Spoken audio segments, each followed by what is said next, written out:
Hi folks, I'm Alan Watts and this is Cutting Through the Matrix on the 22nd of November 2020. I've said many times that truth is it's not so much elusive, it's not something that squirms out of your way. It takes help to squirm out of your way, and you help it because you don't want to look at it and believe it. And it's rather sad, isn't it? But it's a human trait to have. We live in a form of hope that other people will fix our problems for us. And that's why people too also blame everybody else for their problems. Individuals do it all the time. It's, again, a human trait. And young people are more prone to it. We've all been through there, where it's much easier to blame everything else rather than blame yourself for certain things too. But people who go through their whole lives being managed and liking being managed, this is part of the problem too, become everybody else's problem.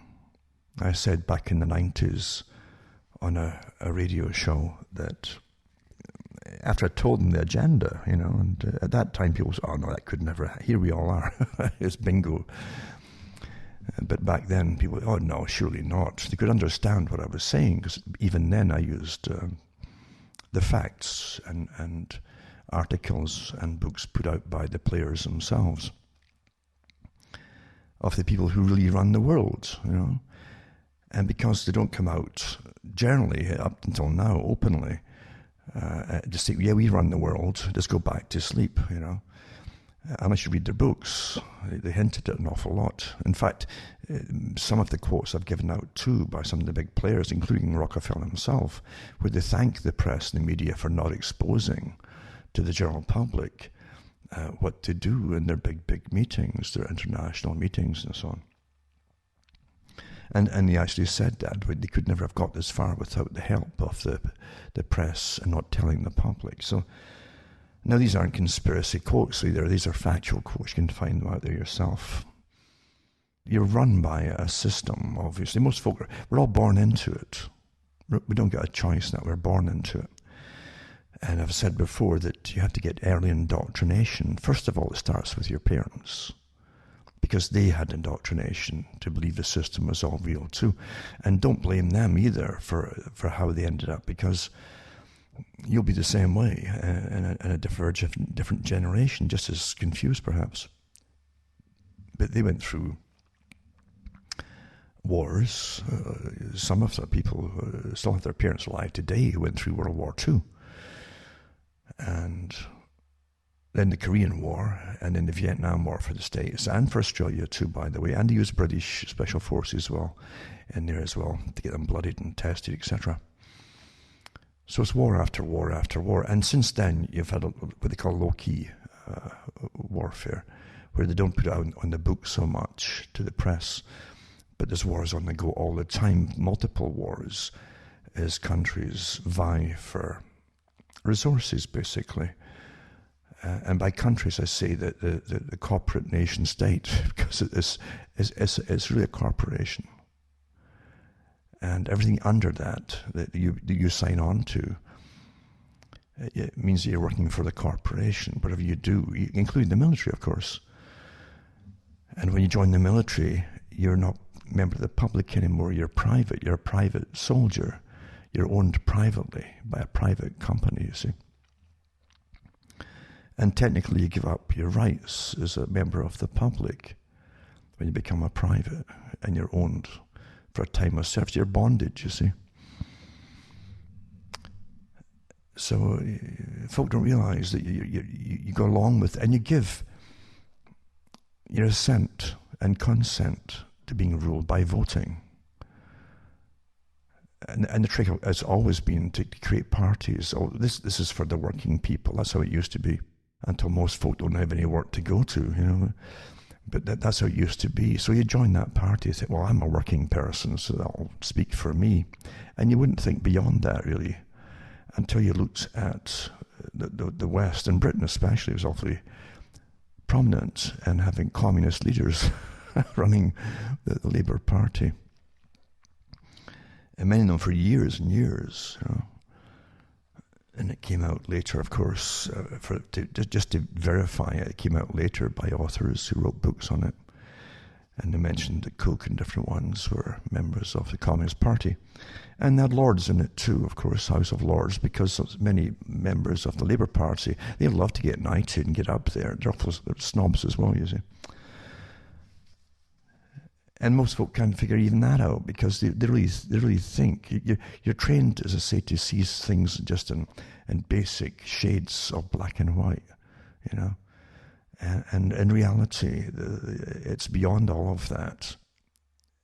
When you think that communism is really an idealistic thing for equality and yada. No, it's nothing like that at all.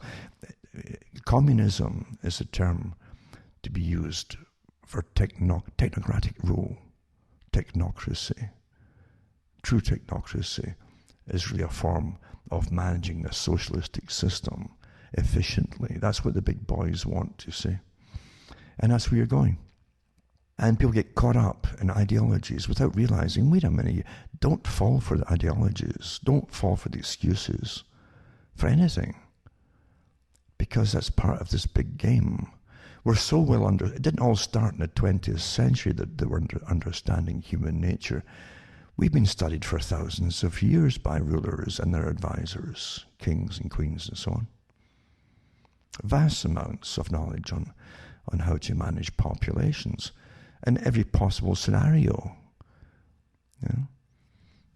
And of course, in the 20th century, definitely they had more money, public money, funded into universities and studies in psychology and behaviorism, which then added to the techniques which now apply upon the people. And then with the internet, that's it. Basically, everyone's observed, and you're transparent. As I say, you're the true nuclear family. You know, NEW, clear family. They see right through you. And they know all about you. And you help them because you again, you know, if you want to use this program or the app, you got to accept their rules, and you sign everything away, you know, firstborn and all. So convenient, isn't it? So back in the 90s, as I say, I mentioned at the end of a long talk on the system and what was coming and how we got to where we were then too. Where after World War II, you had a little bit of a break because you had all that industry built up with taxpayers' money, by the way. The public-private partnership is not a new thing at all. And it went into actually producing things which you need and you could sell.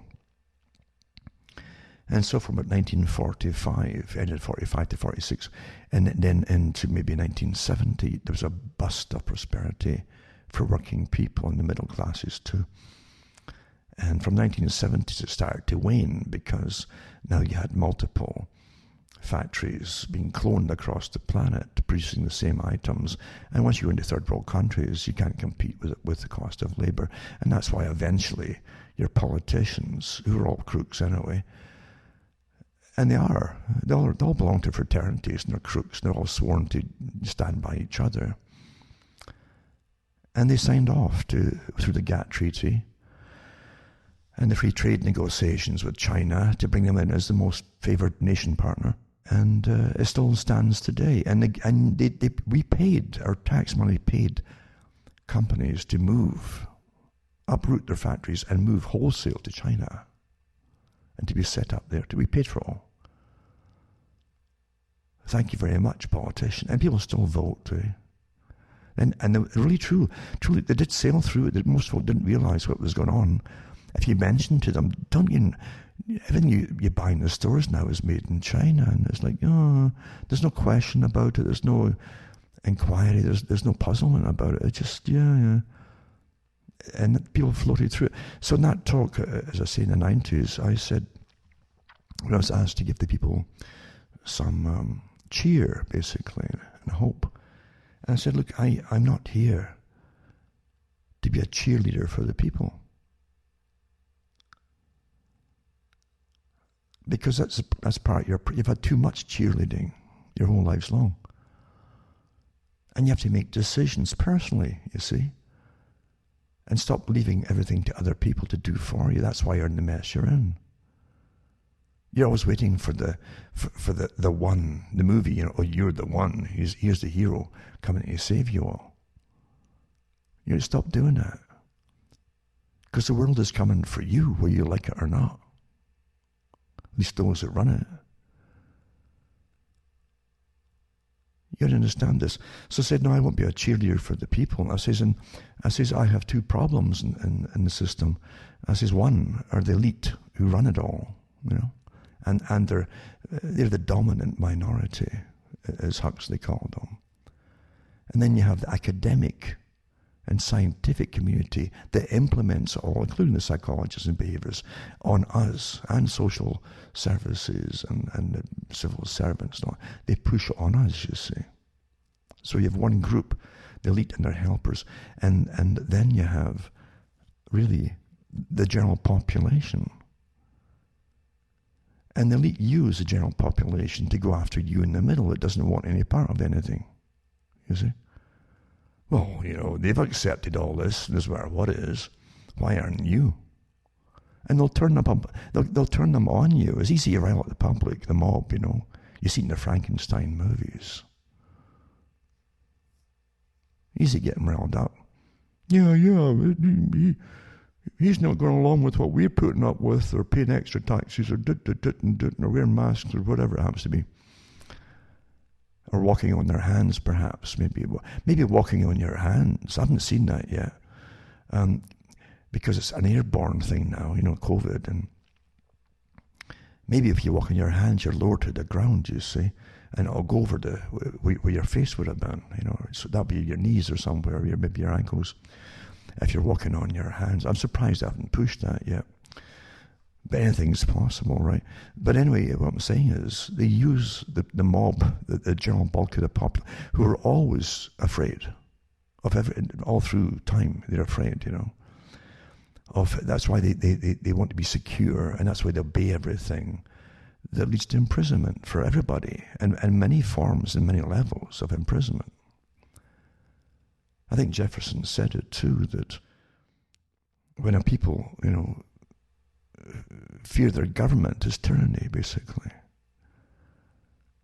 And the way you can get a balance is when the government fears the people. That's the only way you have any kind of freedom, is when the government's kept in check.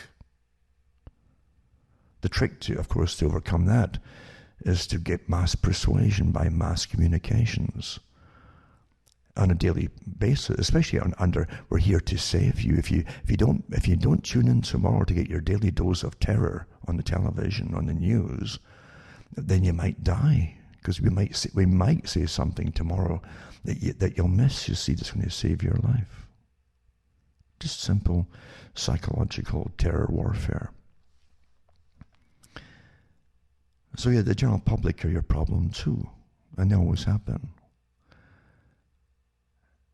And you can't help, It's not a matter of despising the general public, because you've come from them yourself. And I've often been asked the question, and many people ask each other questions, ask me the question, and I've asked myself many times too. What is it that makes some people want to know what's really going on?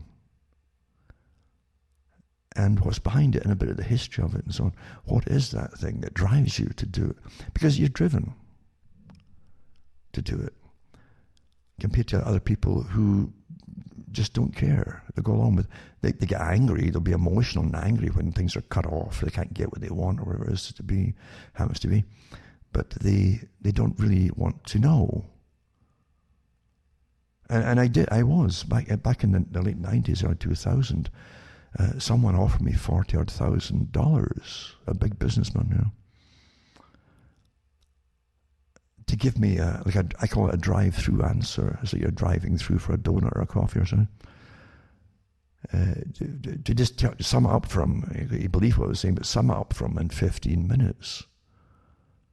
I says, no, I'm not going to do that for you, I could have done it, or done something like it, or conned the man, but I wouldn't do that. But it shows you that people don't want to take the time to just collect not just data, but understanding information. Big difference.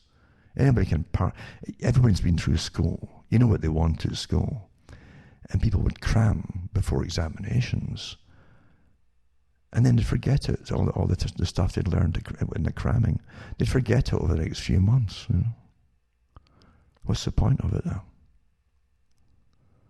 When something is so vital, not just for your whole life, but for future generations, things to know.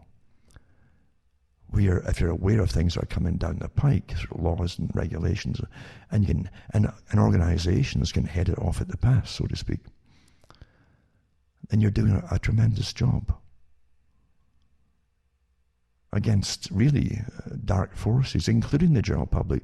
The public are dark. They're dark. They're entertained to death. They can talk endlessly about sports, all the guys, and who did what when, what year, and blah blah, and they'll talk about movies galore. Women will love the movies, and they can reel off actors and actresses and their personal, all the gossip stuff. That's what their reality consists of, and everything that really matters frightens them, and so they close themselves off from it, and they'll close you off too. And I used to ponder that, and if you're looking at different religions, you do get examples of the same thing happening in generations, thousands of years ago, even from Buddha, and even pre. I would say, but I still call them the more recent religions in a sense. But even from Buddha, and Siddhartha, because most of what you get from Buddhism was written by his disciples, his followers, and they wrote, once he died, they wrote about what they'd learned, but some of them wrote commentary of the talks that they'd have, because they didn't get enough. See, people don't get enough from you. Knowledge isn't enough. They want something extra. And I used to say that if you have something, the spark inside of you, that hits you, it might have always been there, just waiting to get turned on. This thing that puts you in a roller coaster of knowledge. And it is a roller coaster, And you can't switch it off once it starts. And it comes on like waves of, and I mentioned too back then that it's like Gestalt, where everything that's around you isn't just you coming into it, it's all there already, and it's also in you, and it comes together inside your mind, if you want to call it your mind. And you understand that aha moment, as the occultists would say, That's what Crowley was referring to, aha, it's a term. But long before him, and in many other religions, actually, you find the same kind of thing. It hits you. And it's always been examined by those who get hit by it, because in ancient times, even outside Hebrew faith, because a lot of that whole area was steeped in lore, very old ancient lore. I think partly because of the warmer climates and their ability, of course, to have big rivers, and that's where they camped along big rivers for irrigation and crops and so on. Whereas the northern climates had these repeating ice ages over time, and many ice ages too, where it just, even Britain and part of Scotland was covered in ice a few times, and the folk who'd moved back out again. They can tell that the same people kept moving in and out, even by the DNA from bones and things, from the marrow parts of it. But anyway, in the equatorial areas, they were much older, of course, and those who were into philosophy or questioning and started to write about it gave us a vast knowledge of it. But many things began in religions as they tried to explain what things were. Why are we here? What is this all about? And is there something else beyond all this managing things? I mean, because you can learn, and the news too, you can learn as much as you try to learn. Learn this fill yourself full of knowledge, but you still have that little thing occasional hit you like tap, tap, tap. There's something else beyond all this, Children have a much better understanding because they sense it. And they don't deny it. They don't throw it off as silly. I've mentioned different examples of this natural telepathy, for instance, where your best friends or your family members might start whistling or singing a song at the same line at the same time, things like that, and you laugh about it. You take it for granted. It's normal. Things like that. But getting back to this need to know and the questioning of it, it's always, it comes down to something. There are people who have something and it's alive, and maybe there's people who either don't have it or is dormant and it hasn't been awoken, you see. And it might take a necessary act of will to open that little door, eh? Because I say the followers of Buddha, for instance, Siddhartha, some of them complained. They said during his teaching, they kept asking him to go further into the realm. Don't forget, too, they were in India. And India, ancient subcontinent, ancient peoples. I mean, peoples, plural, and many languages. And many, I mean, millions really of gods. But through all the gods, many of them are aspects of human nature, if you want to call it that too. And so they wanted to try to ascribe certain facets of human nature to a god and use it as an external example, something, a pictorial drawing or something. But so some of the disciples said, we kept asking Siddhartha to go deeper into the spiritual side of things, and he wouldn't do it. So many of the students who were already soaked in the old traditions of reincarnations and so on, added to Buddhism over the next couple of 100 years, 200-300 years. And you have the present form today. They weren't happy just to get the teachings of Siddhartha himself, who left it that way. He told them about life, and he told them about the present life, and many other things I'm sure that went over their heads at the time. Because people who have itching ears, even if you turn over to the Christian version, the term itching ears, people they're desperate to know secrets, right, as opposed to knowing wisdom. And the wisdom how to apply things and use secrets, you see. Most folk are after power. And folk who seek power can never be trusted. We should learn that in our lives. Look around you today, what's happening. Power has been, the hell has been created every generation. We get a chance at hell, and world wars or whatever it happens to be, Power, power, power. And we can say it's such an easy word, power, but we don't want to go into what power is.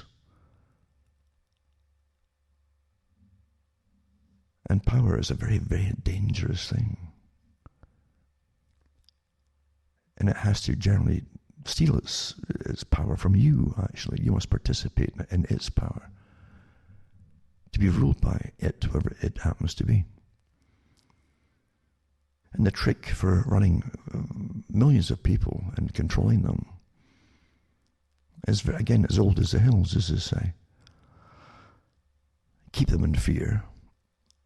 Establish a system that will benefit you. You'll be a ruling class, you might say. And you create divisions of things that the people then need, mainly because you've cut them off from doing it all themselves. Because power must eventually take all necessities for human life into its hands to have that and control power over the people. And it's never been so evident as it is today, especially under COVID and the coming famines, etc. Because it's all a cover for the Great Reset, which is just the whole the whole 100 years of Agenda 21 crammed into 100 years. COVID-19 is being used as an excuse to get you back on track with sustainability, the climate change, depopulation, austerity, sustainability, Millennium Project, which morphed into Agenda for the 21st century, the United Nations Agenda for the 21st century, or simply Agenda 21, where a whole bunch of new changes for living and lifestyles will be ran through, and have been so far, but you've got a bunch of years to go yet. But they plan to literally reduce the population into a post-industrial, post-consumerist society, and step by step by step. That's only part of it, of course. You can read it for yourself, but that's what's being used for, using emergency war powers to save us all from COVID, really. And they've been rather blatant about it at the World Economic Forum and the Club of Rome and all the other big institutions that work with them, CFR, Trilateral Commission, etc. That's where you have to go very quickly, actually. The whole global warming agenda, sustainability, it's all the same thing that they couldn't ram through quickly enough. And they've simply gone into phase 2 and just call it, COVID, lockdowns, global reset. It's permanent, folks, unless you do something about it. And Clint Eastwood isn't riding in a pony to do all for you. And no politician's going to get in that's going to do it all for you either. That's the most scary part of all for most folk. Oh, I might have to take responsibility myself. Yeah. That would be the only way, actually. Outside of divine intervention. And once again, getting back to the old idea of what's in people. Things that occultists have scoffed at for so long with the owl, the owl symbol. That an owl can see in the darkness, you see. The darkness being society, the darkness that Carl Jung talked about, actually, too. Because he was a Rosicrucian, and he was steeped in it. A lot of his insight was certainly interesting, no doubt about it. But his mother was an occultist too, and that's where he got it from. He learned from his mum. And trying to dissect the mind, coupled with the connection to spirits. That's why he and Freud split up, by the way. Freud literally was part of a political agenda, which it's the same agenda over and over and over of experts dominating and running the world. And the greatest way to do it is to tell you that you're not in control of your own mind, you're rather stupid and dumb. So let a professional genius do all for you. So they get the star-making machinery and they call him a genius, which he wasn't. And you start to quote him and parrot him, and he must be a genius. He's so famous. That's the criteria for being a genius today, So you got to go back further and further to get answers to it all.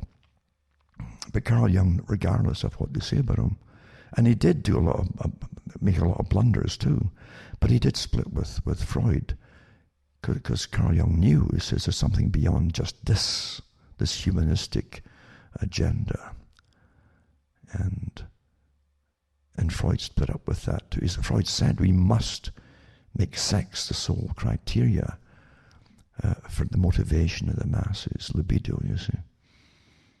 And that's what they would use as a tool of destruction and then rebuild again. And we've been through all that, haven't we? Sexual revolutions and things. But Carl Jung did know from experience there was more to all this than just basically an atheistic, humanistic agenda where man is a supreme being. No, he's not. He said that there's something else here, there's spirit, something spirit, and a connection to spirit. And so he had his dreams, his own dreams, to do with something outside of himself. something much bigger. And that's why he eventually said, too, in his last interview, in fact it was, he said that when he's asked, did he believe in a God of any kind, he says, I don't believe in, I know there is a God. See, belief is a faith-based thing. Knowing is beyond just that. Big difference. But you couple that with the same, again, these eternal questions, where you have Paul in the Bible, in the New Testament, who refers to people who won't follow and who dismiss things just offhandedly. And you can relate it to the general population, where he talks about when you could give them little gems, that you may really, and again, philosophy, it's like the love of the conversation, you might say. But he says, they're creatures of instinct. He meant base creatures. They couldn't, like ants or mice, they're programmed. They're totally programmed. They don't have to be taught what to do to survive. They're just programmed, and they go through their life like the ones before them, generations before them, just never changing, you see. Why that is, I don't know. And I think most folk could be the same way, unless, again, that something spark gets lit in them for some reason. So these are very old questions, eternal questions. And I don't think there's been a country that could write and leave records of things that didn't go through this, that didn't question these same eternal things over and over and over. And as I've said before, there's way more to basic religion. Don't just toss it out the window. And don't judge them by the works of even modern day people who go off the rails at times too, in a society that's already sick in so many cultural ways. So where do you think they get ministers and priests from? And then you blame religion, you see.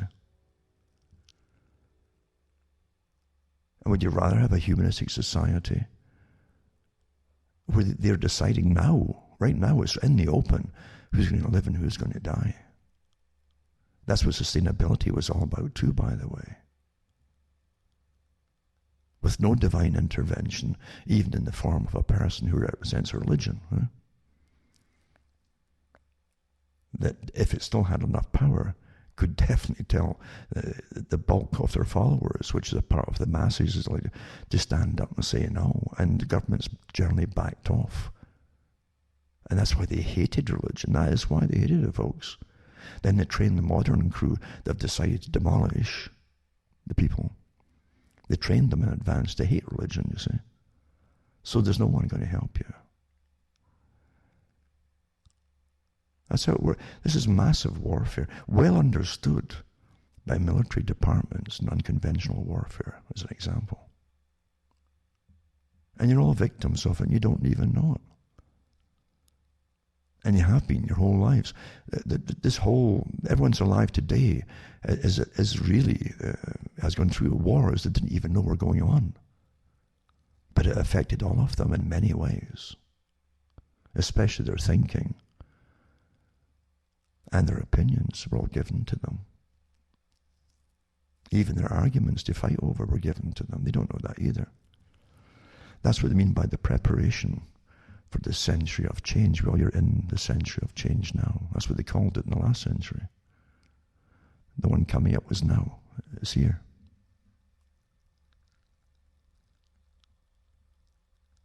And in the Old Testament, you'd find that prophets were picked.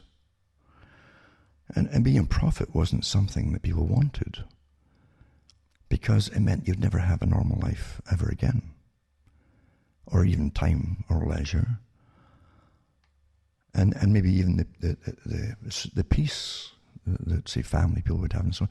And so they give you lots of examples of people being picked as prophets.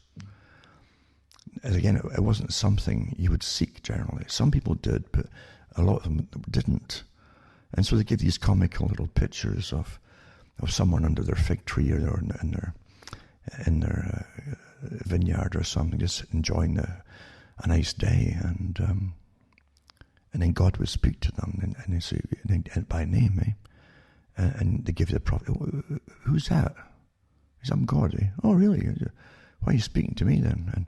And God would tell them, you see, what he had to do for them. He wanted them to do for him, basically. And it wasn't like you were getting a choice, you were being told. And you would see the reaction of the prophets of woe and the whole thing, and the gnashing of teeth and anxiety, and because it literally meant that his life would never be his own anymore. And it's a good example of what can hit people. It doesn't mean you're a prophet, but it means if something's happened in you, if you've really gone a search, a quest, the quest for answers. And again, most folk get lost, just like the internet too, same as internet. And overwhelming data. Data is useless as data. It's selective pieces here and there where you can get something from, because it literally comes alive to you. If it doesn't come alive to you, then it's just put it back in the category of data. And don't fall for to be used by someone else. It's not that at all. You'll come to opinions for the first time for yourself. You'll get your own opinions by analysing facts and experiencing things perhaps that you didn't even imagine you could experience.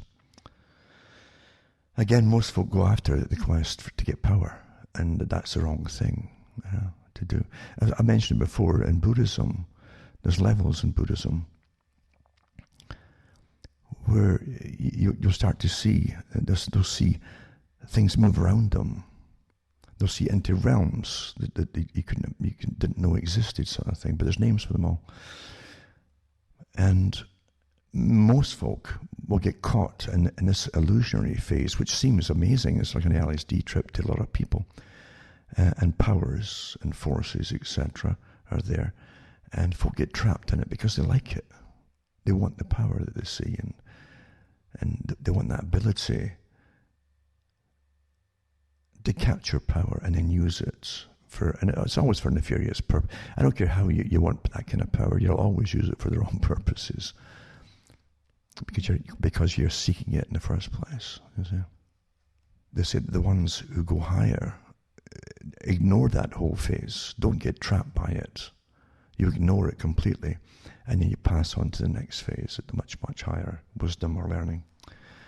And that's one example from one people's one religion's culture, an experience of getting to where they want to go. And then, of course, you get the other ones who were like Aldous Huxley, who was at a dead end. For a good part of his life, he was at a dead end.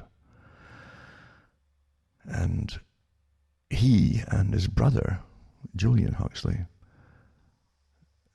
initially thought they were born, and rightfully so, into a scientific strata that was the helpers of the elite. They worked for the elite. So you had the dominant minority, then you have the group beneath them, the scientific type elite that would manage the affairs of humanity for the elite, including managing the masses of people. So they took that for granted because of their background and their family histories and so on. And the Darwin connection and all that kind of thing. And if you're into straight Darwinism, eventually, once again, it's never enough for most people. You would think, oh yeah, we just came out of some amoeba and electric currents and so on, and before you know it, all these little amoebas says, where are you going to be? I think I'll be a dinosaur to start with. How about you? I'm going to be a whale or something. I mean, this just didn't wash. It's a religion. It's a lot of faith to believe in it, I'm not saying different things didn't exist before all of us. What I'm saying is the theory of why. It's generally the explanations of why that are made up by powerful groups. Even today, same thing in different sciences. not just in evolution. Evolution became the key that provided the ammunition for the dominant minority to do with the general population as they wished, by saying that the general population were inferior types who didn't evolve properly. And under eugenics and the Darwinian clubs of galore that across the world, still have them today, that they believed that anybody who was through selective breeding that became wealthy and important in higher classes had achieved it all by the 20th, actually the 19th, but definitely the early 20th century, and that the rest of them were just the junk left behind, like junk genes, you know. That's what they call it today, in a sense, both in genetics, it's like junk genes. You're never going to get anywhere, doesn't matter who you breed with, you see. That's what you've got today. You've got that strata there. But Aldous Huxley had his own crisis, naturally. He was human too. He had problems, and I won't give you a whole talk on that, but he looking for answers, and he couldn't submit to anything, you see, bigger than himself. Easily, put it that way, easily. And being of a scientific bent. And don't forget that he wrote Brave New World. I've mentioned last week, I think, about even movies that were putting the same thing across in kind of comedies. A few years before Brave New World came out, in fact. Eugenics was a big topic for many years before Aldous Huxley did Brave New World.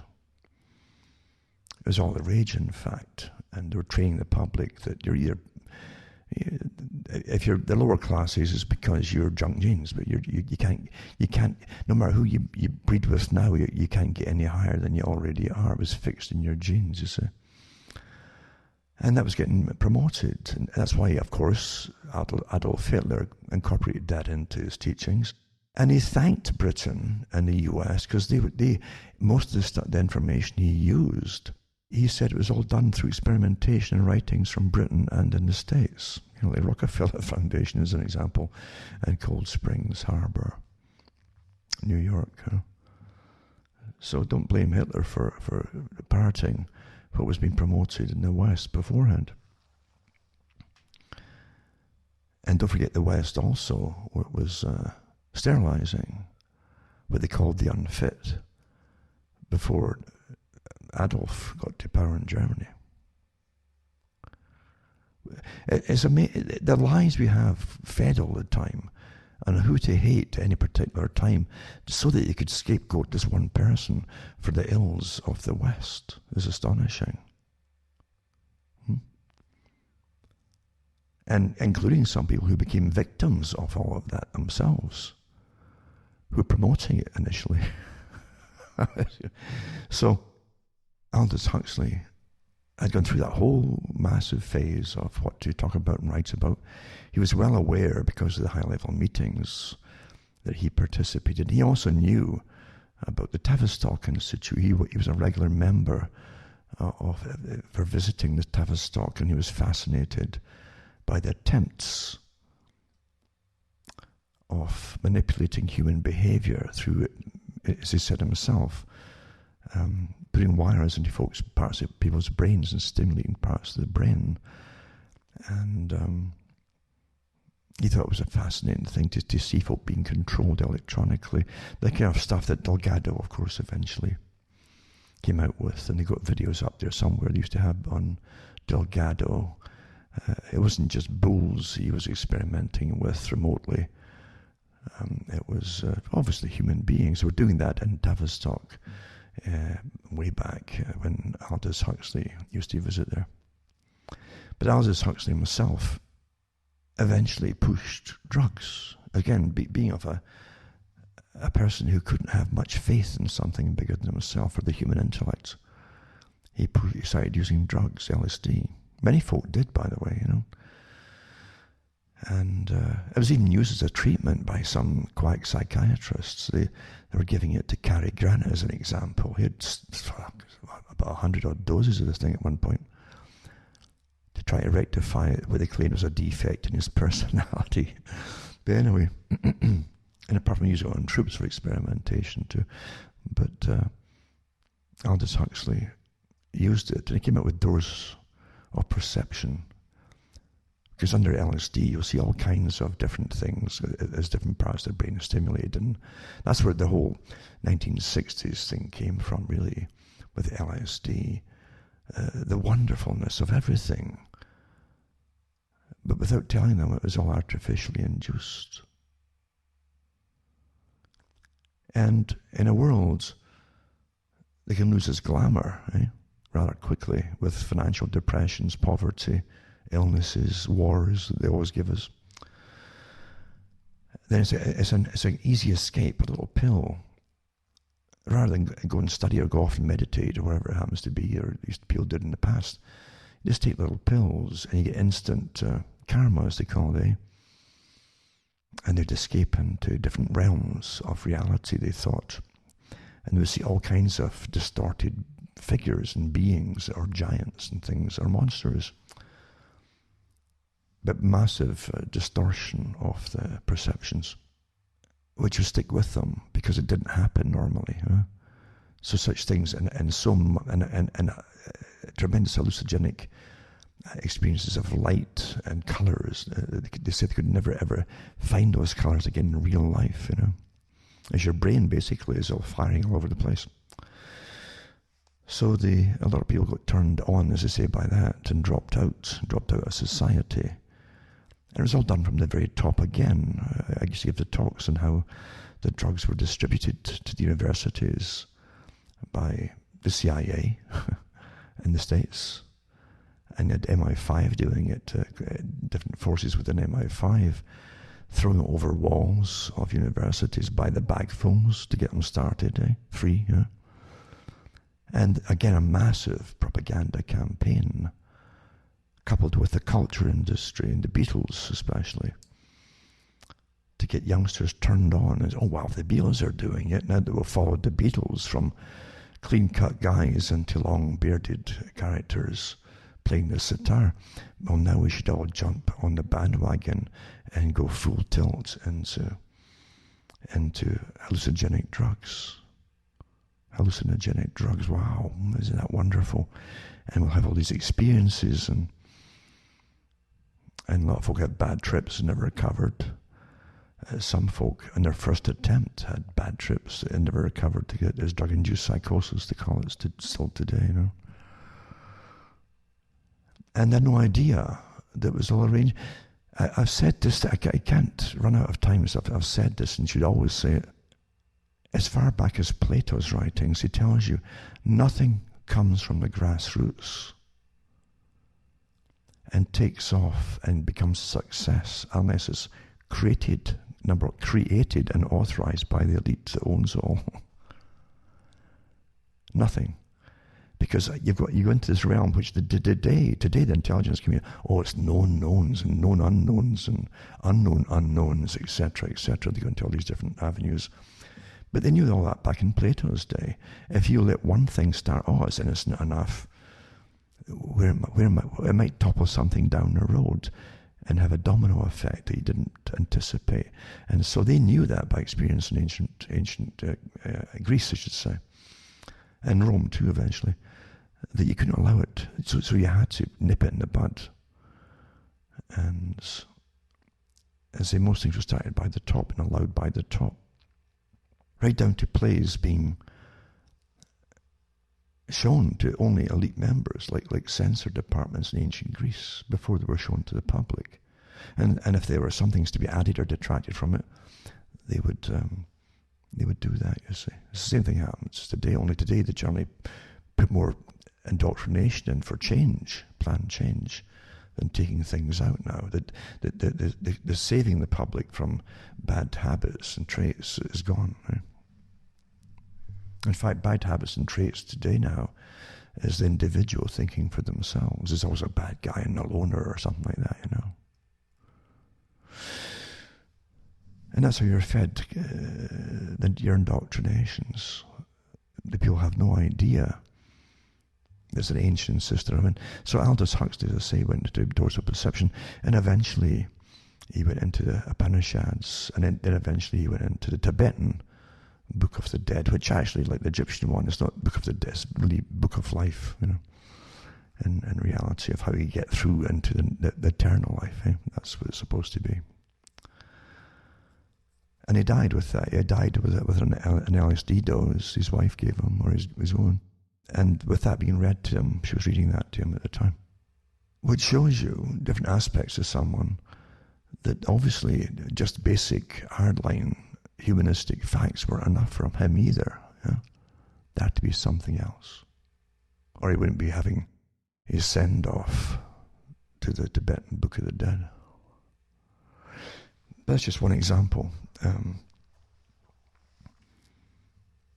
it all points again back to what we're talking about. I think I'm talking about it is really the fact that what you're going through today and questions you'll ask today have been asked for thousands of years. And again, a lot of folk decide not to know things. It's a conscious decision. I've lost count of people who said, well, I prefer, and I had a really, nice person tell me this. It was a bank manager and a manageress, and I just casually mentioned, have you read about the Canada's involvement, like the World Bank and their memos and their big meetings, and that every country had signed on to the, not bailouts for the next one, but bail-ins, where they can literally, the way it's all worded, they can actually take your savings, regardless of what you thought were insured levels, etc. And she never heard of it, and I did the talks on it from the government sources and from the IMF and the World Bank, who put all this stuff out at the time. And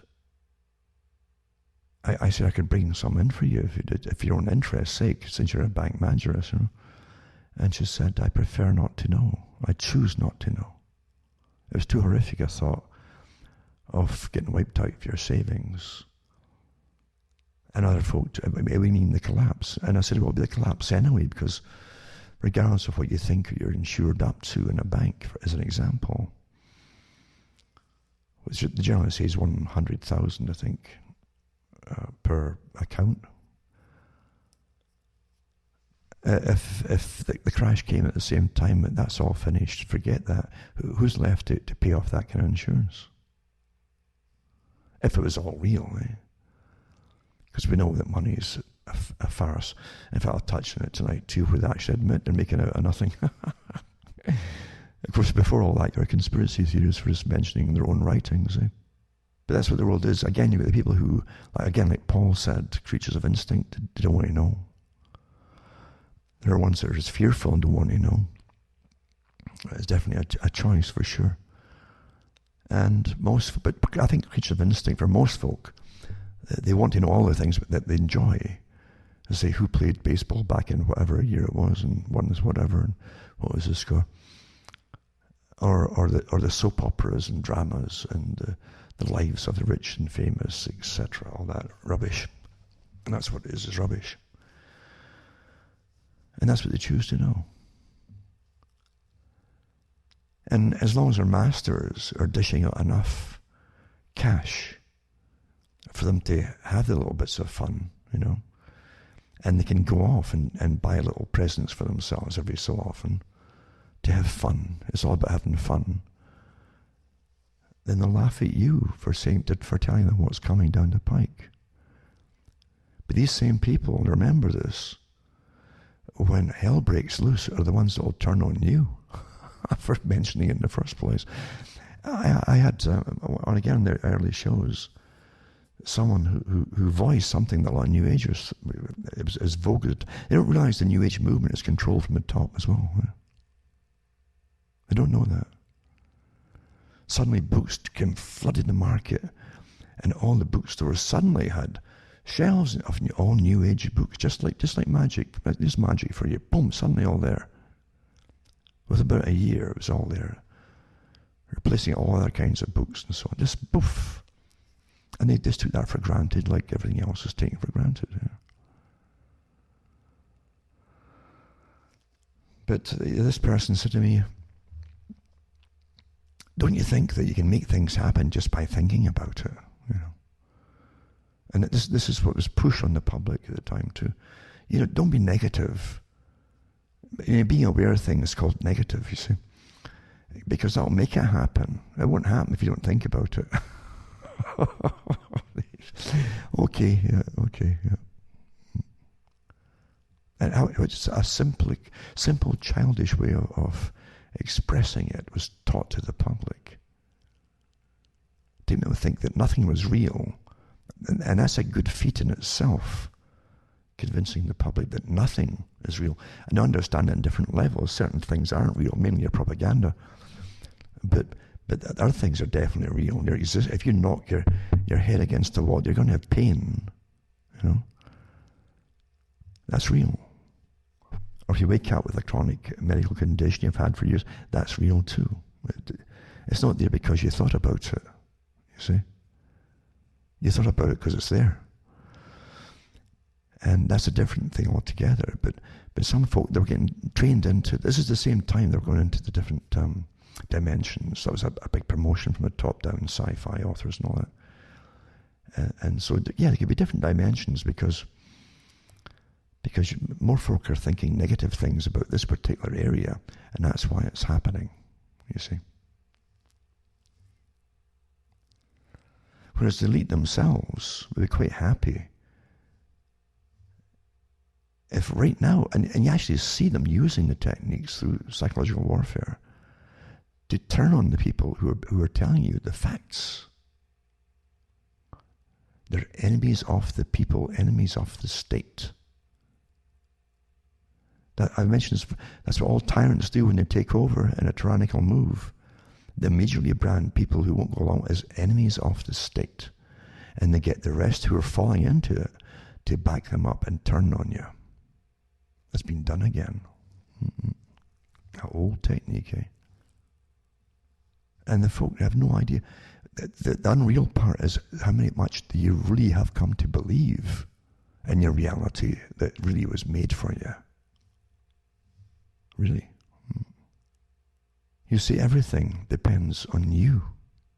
And most folk just wait for somebody else to do everything for them. And they'll do what everybody else is doing. What have you done about that? Well, okay, I'll do that too then. You know. Then the government says, well, you know, 50% or 49% have accepted this mandate that we're putting across. And therefore they make it kind of voluntary. They always do it voluntary to start. Whatever it is voluntary to start with. To a certain percentage they claim will be hit. Doesn't mean it's true that they hit that percentage. Then they'll say, well, we're going to make it mandatory now. That's how it's always done. Driving licenses were the same, you know. It was all voluntary. Driving insurance is the same. All voluntary. And that's going to come down to vaccinations, eh? That's how they'll start it, yeah. Or maybe not, because really they're now putting a big fear psyop one. That there's going to be mandatory and no exceptions. No exceptions. And that's meant to terrify everyone. It's intentional, it's to terrify you. It's total psychological warfare. The same military teams that the US and Britain and other countries and their alliances and NATO have been using across the world and the Middle East for years, in Asia, as if it's come back to haunt you. I always said the Eaton machine would come back with its colour revolutions and its internal colour revolutions and its mandates. The military too are the ones who put out in different countries vaccinations with the same techniques, no exceptions. Terrified about it. They know how to hand. They've done all. It's all been practiced already for years and years in other countries.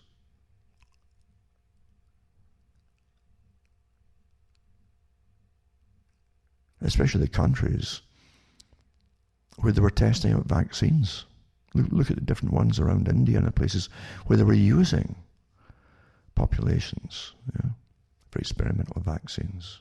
And look all up yourself, and don't take my word for anything. And you'll find that Bill Gates has many lawsuits against them for damage that was done for various vaccines, including a polio type that now created a wild virus, to call it. It didn't exist before. Don't take my word, look it up yourself. But in other countries too, in Afghanistan and elsewhere, they were forcing vaccinations on people. And it got so bad at some places, even parts of Africa too, that folk were actually eliminating the so-called health workers coming in to vaccinate them after seeing the effects it had on some of the population, especially children. Anyway, these are things which you're told that it makes no difference what you think or you believe or what you can prove, makes no difference, because you're all going to get it. Even though in their own writings they admit that one in every so many will have severe reactions and maybe even death, and that's acceptable to them. Well, it's not acceptable to the person who's going to get killed with it. See? Terror is a great weapon. It's the most basic one of all of any tyrant. Terrorize the public. And the public never really catch on until it's too late. And they've been terrorized and accepted whatever it is to be. And then, well, in previous regimes, they've been eliminated. And the communist one was amazing how many people they eliminated in one generation. In the early years, they talk about 40-odd million people. But somehow communism apparently doesn't get the shtick that the Nazi Party got for what they did. And that's always been a bit of a point of confusion for some people. And Solzhenitsyn talked about it, others talked about it, and wrote about it using official guidelines and policies, statistics and so on. And also you had anything from 60 to 80 million eventually, up until its fall in the Soviet bloc countries. You would think that would get more highlights, but we must never go back to that. Well, no. See, communism was experimental phase for this phase, folks. It's technocracy, a society to be run by experts. That's why it was introduced. That's why it was intensely studied.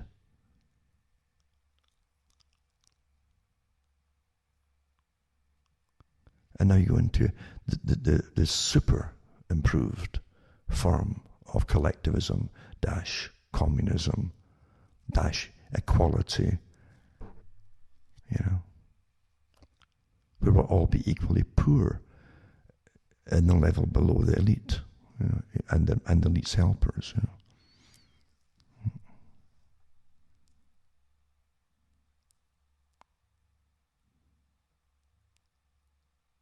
They always say you can't stop progress. I've heard, again, mainly scientists tell me that. You can't stop progress. But they get confused, I think, or a bit arrogant in their statements, because who defines what progress is? Have any of you, been asked your opinion or given a vote on what you decide you want or not for progress? It's all done for you.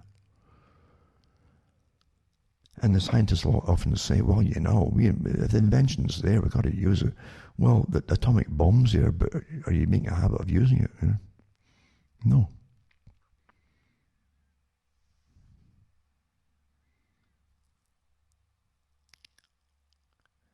But terror is the technique being used now, utter terror. On the whole world, remember, this isn't... When I came out in the 90s, I was the first person to tell you that the Americans, who had lots of radio stations at the time, they at least looked at what was happening inside America. I said, this isn't just the US, this is international. It's an international body deciding everything, where the same things are implemented across the world at the same time, step by step by step, by global organizations.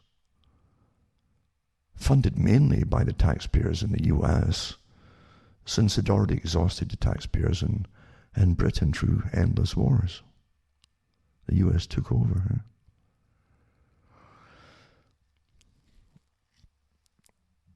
I used to be amazed too. I mean, I say, where do you think, where's the World Bank situated? And then, where is the Federal Reserve? It's in the U.S. The Federal Reserve, by the way, has really become the disher out of cash to the rest of the world's central banks. Where's the United Nations? It's in the U.S.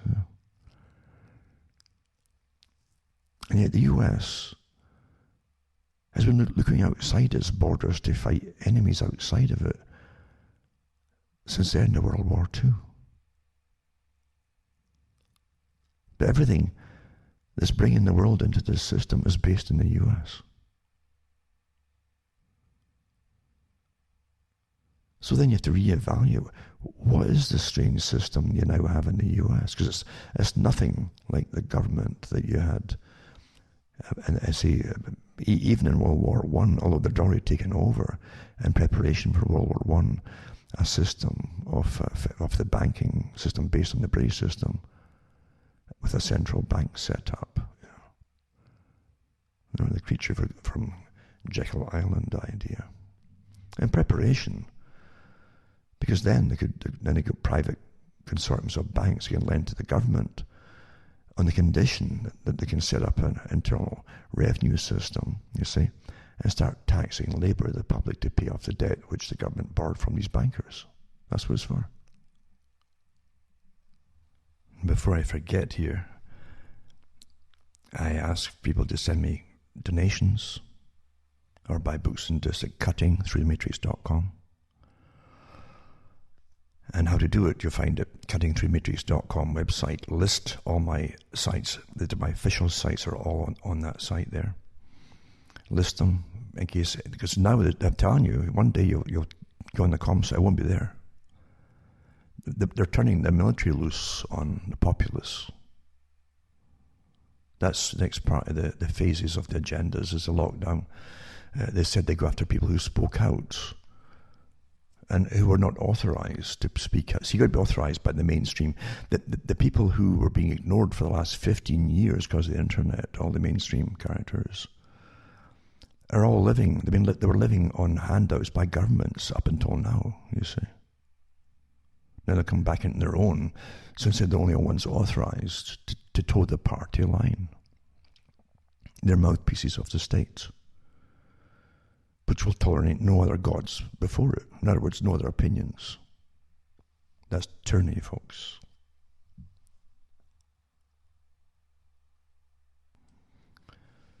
So, yeah, make a list of the sites there.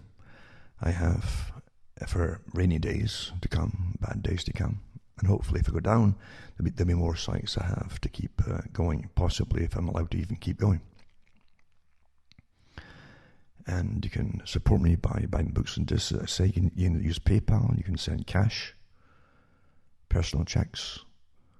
You can even use a bank order, which you can get cheap enough for small amounts, if you ask them,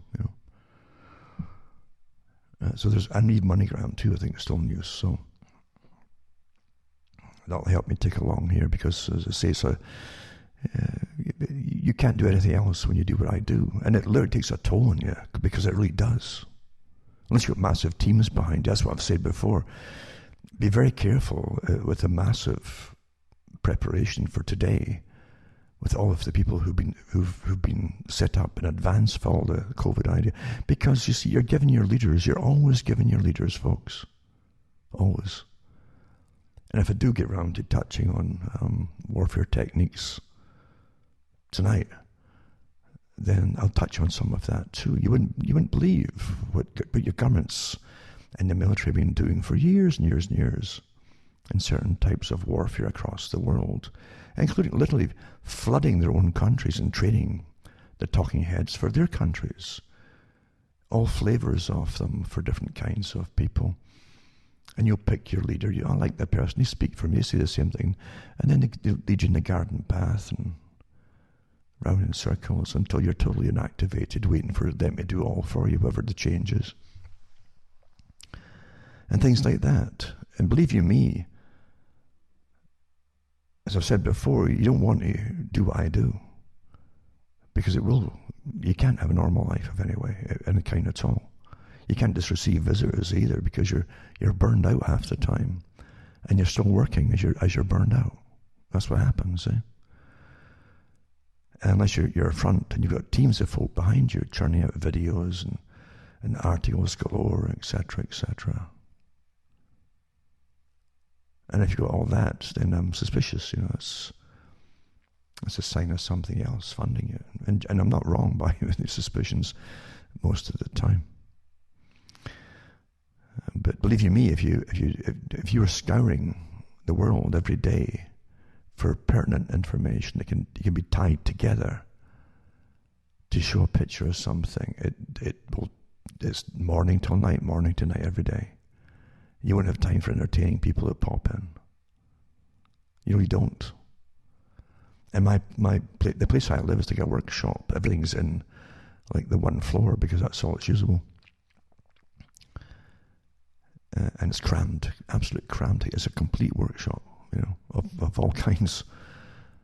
And I'll tell you another thing too, before I just go off this little part. You wouldn't believe the train I mentioned before, the trains since all this started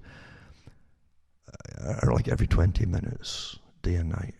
And they're like 5 mile long, some of them. And they're going past my place at a clip of, like, say, 30 to 40 miles an hour. Doubled up to 2 rows, these big containers on them, every one of them. Miles and miles and miles. And they're hammering along. And it's got so bad. And I'm telling you, they're moving the food and supplies into some bases. Obviously, it's going to survive for years. This is to last for years. And I don't even mean that just by my own observations. I can see it. I really, this is a change. The whole way of living when you come out of this. It's not really to end, actually, until you're in the new system, or whoever survives it goes into the new system. That's what it's meant to do. Because the supplies I can see flying by here, like I never had that. Even in the good old days before the 2007 and 8 crash, nothing like this. I maybe get 6 a day, and nowhere near as long. This is day and night. So bad my house shakes. And the windows are actually, the framing are loosening off here. There are bits falling off the tops. I'm not kidding you, this has been happening this last little while. This tells me this is meant to last for years. And since it's meant to be the total destruction of what was the economy in order for sustainability and depopulation, then it's meant to last for years. It really is. This is the big one, where the rich men of the earth truly have declared war upon all the peoples of the planet. So you send a few bucks my way, and hopefully I can get through as long as I can get through, for who knows when or whenever. And I'll tick along because I'm in touch with so many folk across the world. And it's been a long, long journey indeed of watching and observing and analysing and being in touch with so many people as we go through all of this. And physically it takes us, it burns you out, it takes years off you, no doubt about it. So you don't want to be under that little fig tree or in that vineyard, believe you me, when you're given the push. It's not healthy in any generation. It doesn't mean you're a prophet either. It just means that whatever it is sparks you off, whatever it is. And you get no rest, you see.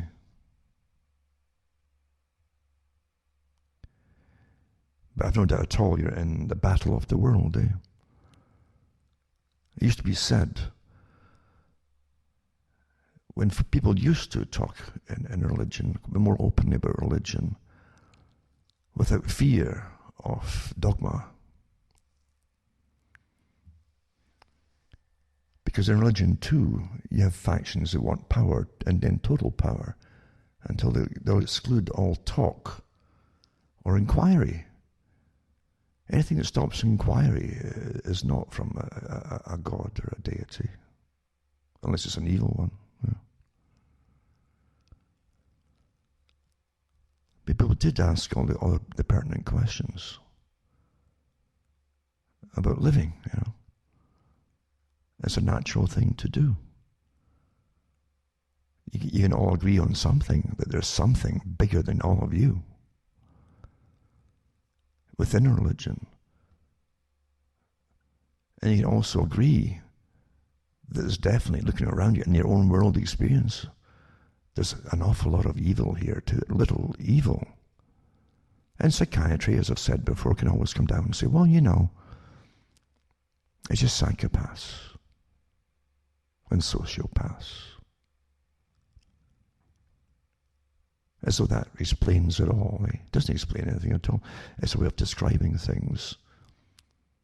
I've said before, like describing the signs and symptoms of someone who's perfectly possessed at times, or partially, or by minor entities or beings, or major ones.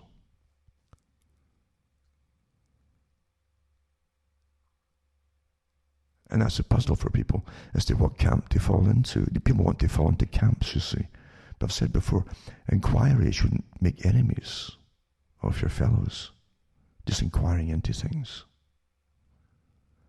And unfortunately, Protestantism did jump on the bandwagon early of science. Well, it must be scientific, it must be rational, it must be scientific, and of course, also so many Freemasons, the old brotherhood idea, were Protestant as well.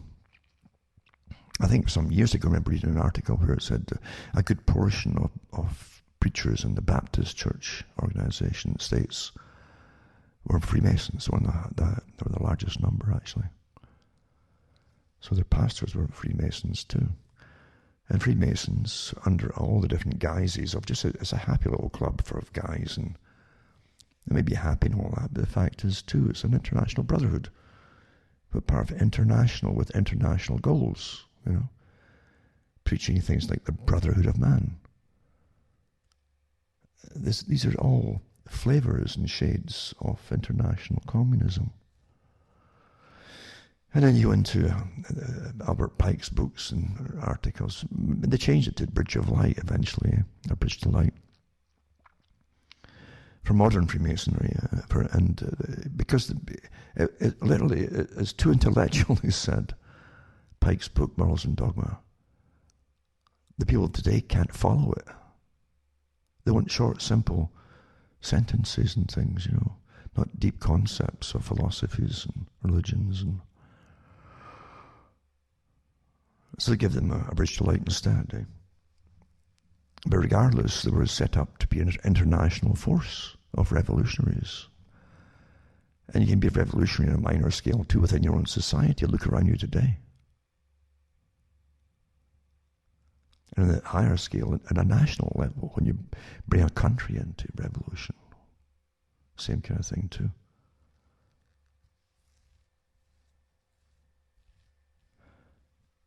And so anyway, you're living through an amazing system that most folk don't even understand as they live through it.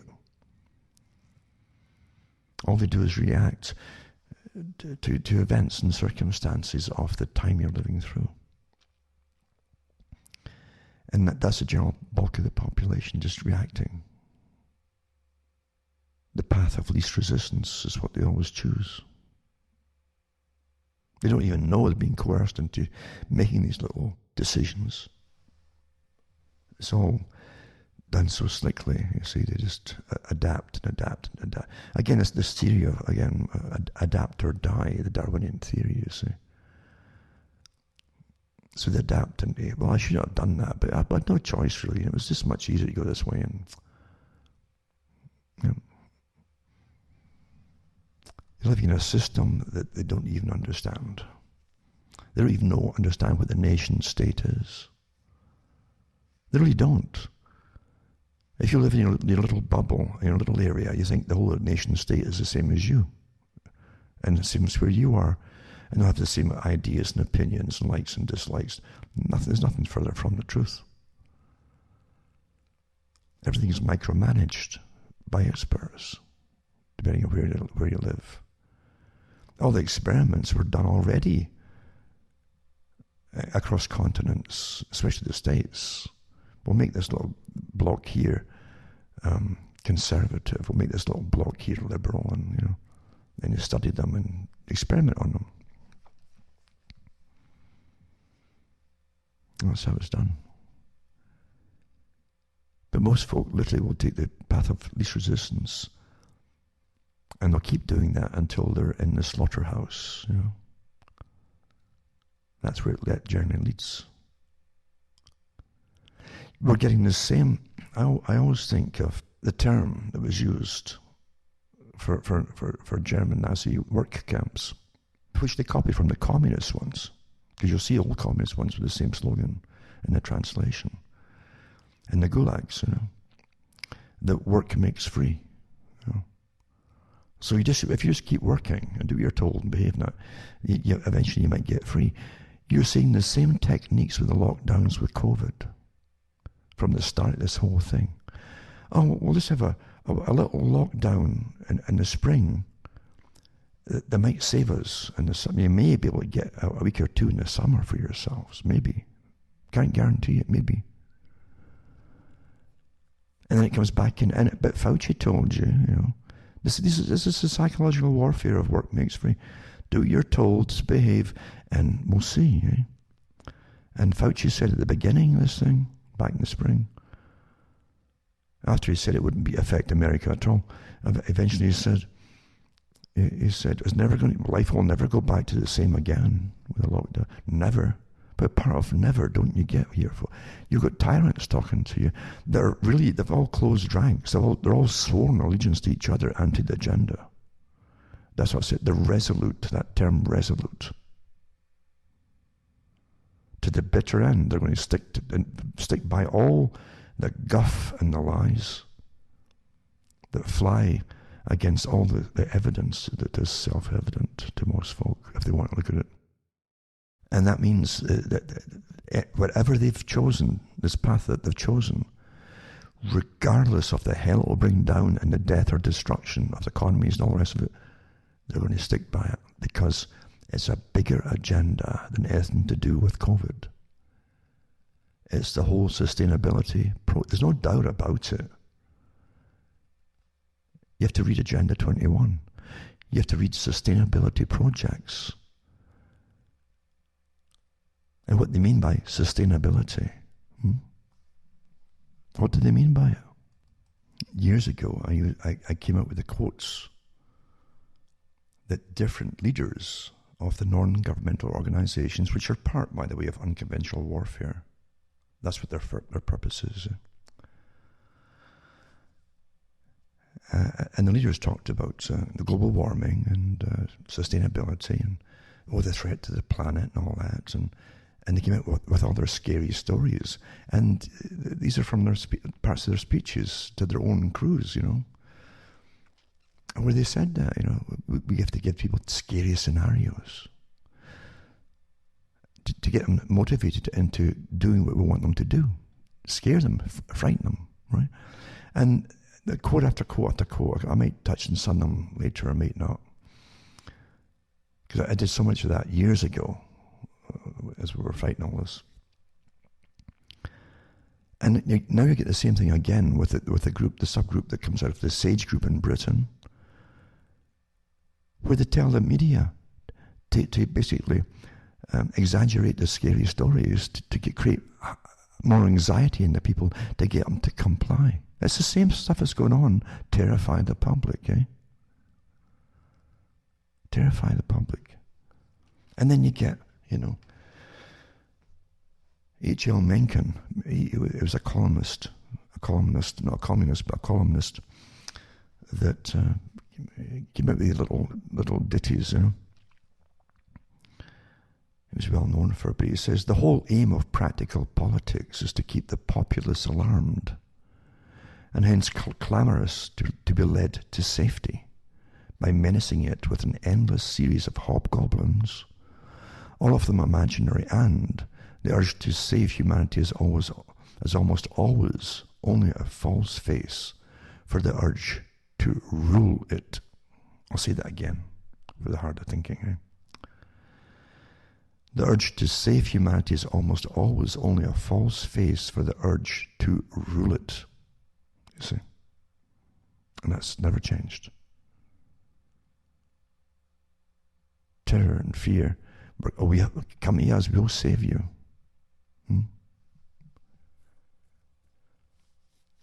And you got to understand that tyrants, when they've closed ranks and swore an oath to each other and to this agenda for the greater good, using what they call the noble lie, because they never admit they're awful, evil people. You see, they're just giving you a noble lie to you to conform to lower the population, and So they never come out and say, "Yeah, we're really evil."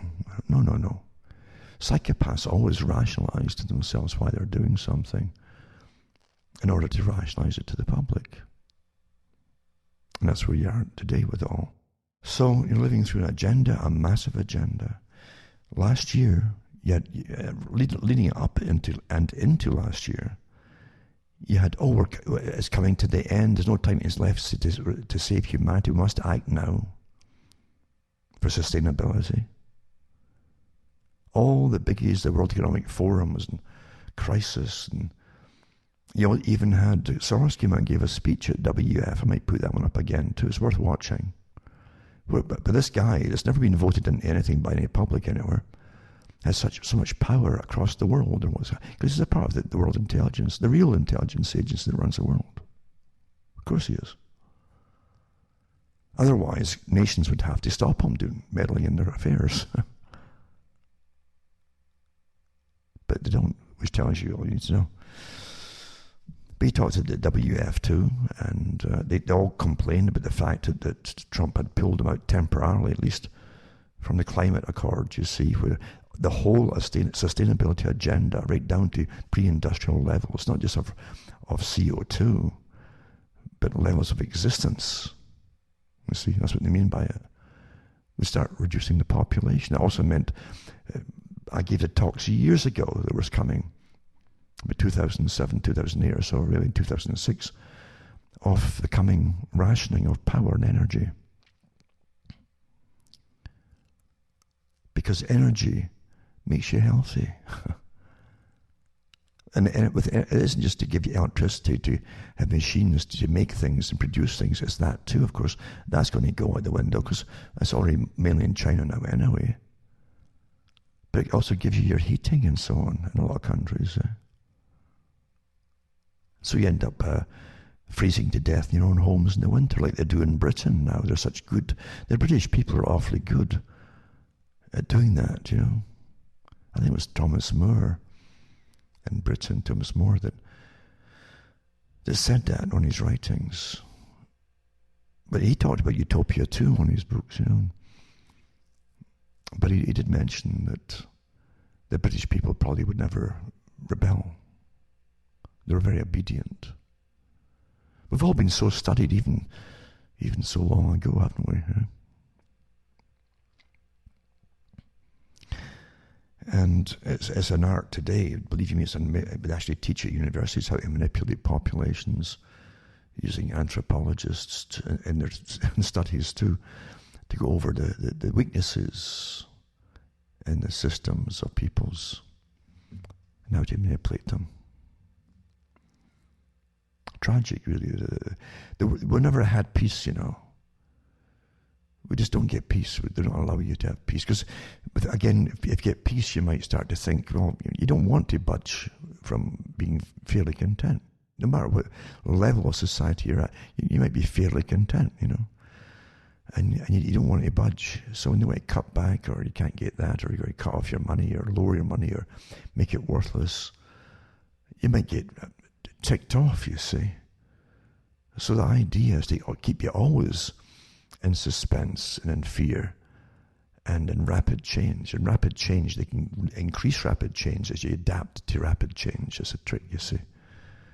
But if the cow is in the field, he's been there for a few months and he's enjoying himself, it's a nice sunny day, he doesn't want to move, Well, that's how That's an analogy for the humans, of course. That's how we're managed. Such vast quantities of your tax money go to professionals who manipulate you. Teams and teams of them. And you've got all the different foundations with their huge think tanks of professionals and staff. Each think tank can have thousands, like a civil service bureaucracy working for them. Different aspects of managing all of us.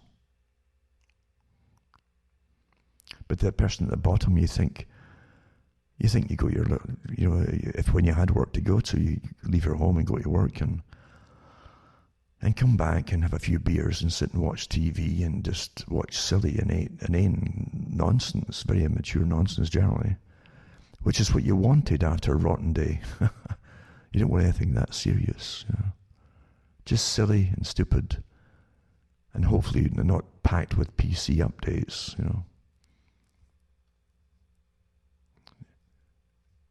And that's what folk would do, but they thought that was reality, you see.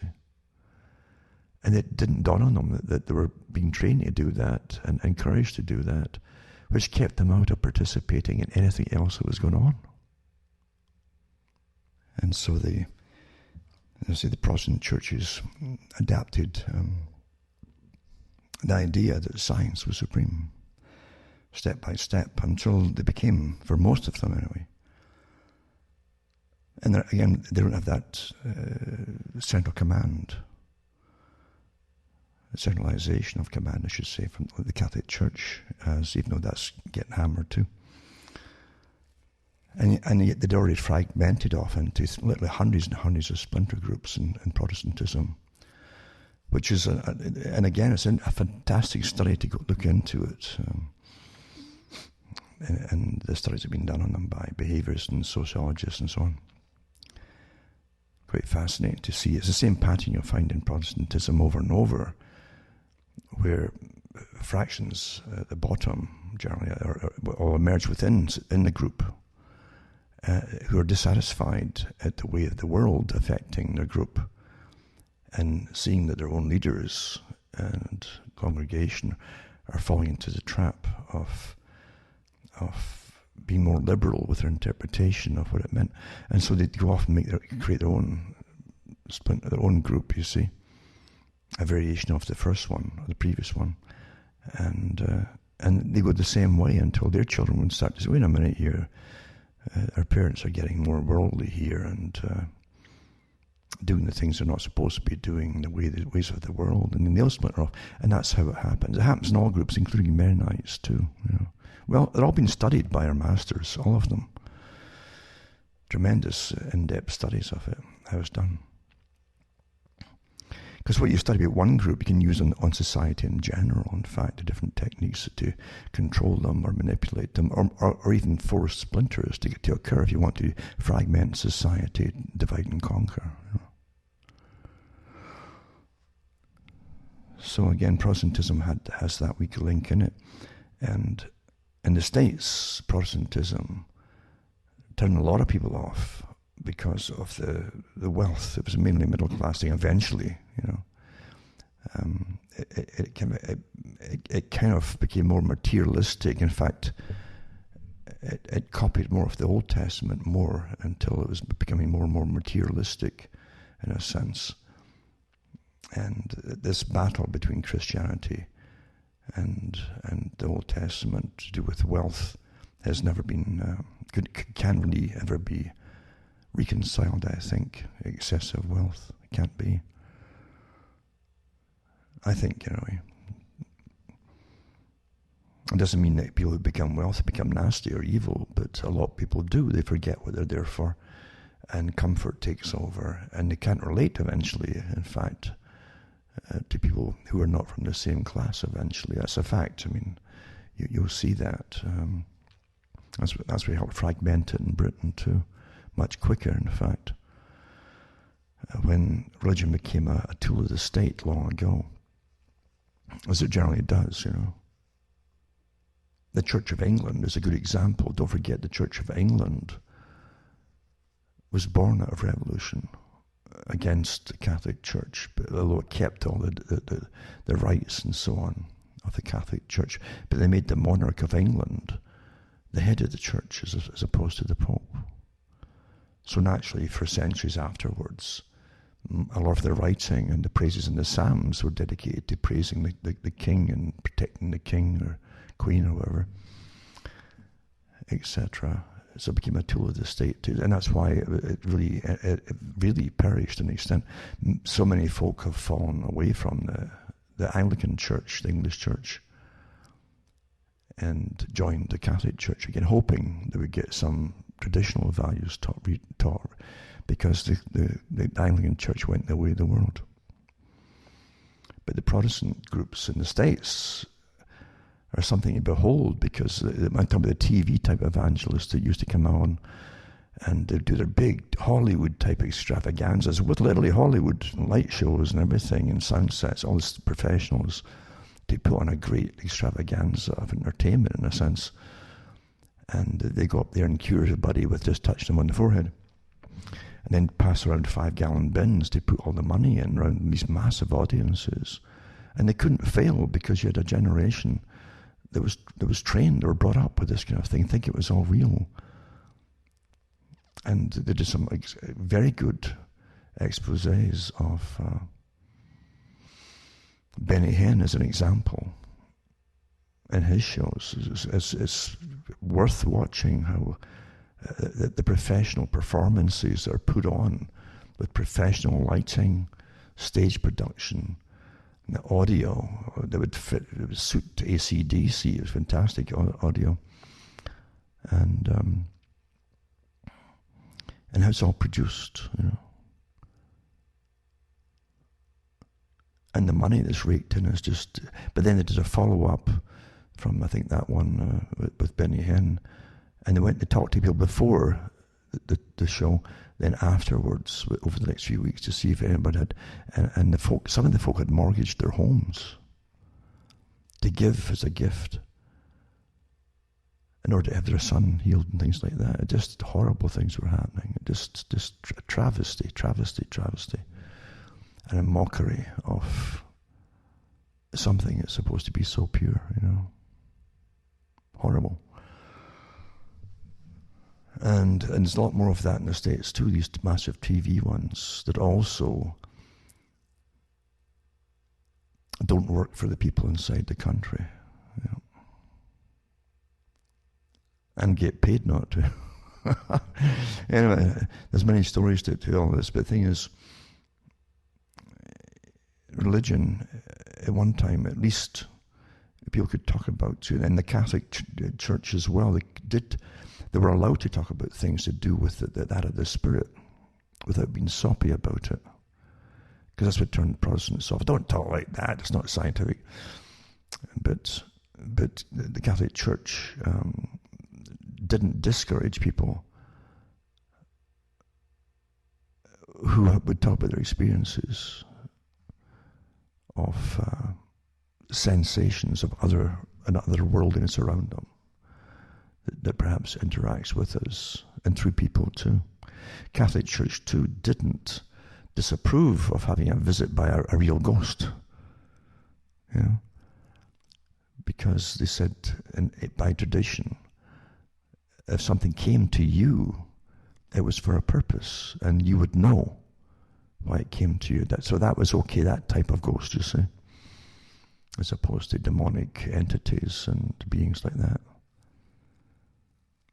And you find the same thing in Zoroastrianism, where they have a different idea. Again, the good, the bad, everything's dualistic.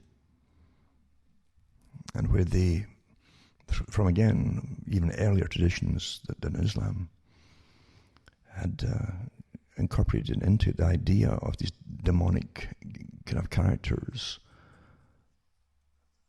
that could take human form. So again, you might see even possession, and they could never be dismissed, you see. And they would give examples in history too, as we used to do, of tyrants that crop up. They could lead nations and continents to wars and things, And also those who, behind the scenes, can help promote it from outside those nations for other purposes too. What does run it all? What kind of people, real live human beings, as you would call them human beings, could sit back and plan agendas that would get worlds fighting each other? Millions of people slaughtered in the fight, profit off it, and even write the history books to say and give different reasons why it all happened. I mean, this is how it's done, you know. This is how it's done. In the States, they used to be a bit more open about it. They'd call them the war hawks. They'd be fronting for big international corporations, the military-industrial complex, who would plan wars. They would plan the companies and corporations that would make fortunes off these wars. In the Vietnam era, I can remember when officers in the U.S. military were given options to invest in the companies that were selling the napalm and different things, and Agent Orange in Vietnam. It was going to be good for everybody, you know. Look on the bright side, you can benefit. And you got to really stop and say, wait a minute here, you know, what are we? What are we? Let's redefine humans here. What are we?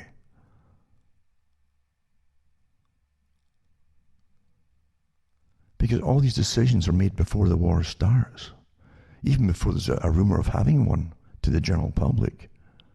Most of it's planned out. Tony Blair, the one-man tuning band to get Britain into the war in Iraq, in Afghanistan and so on, but Iraq. And a couple of these cronies beside him, of course, part of this cabal, the neo labs of Britain, as opposed to the neocons in the States at the time. And it came out a few years afterwards. I'd already said it, I knew it happened, but sure enough, someone printed in papers and confirmed that Tony Blair and a few his cronies had invited in the heads of all the oil companies that Britain had shares in.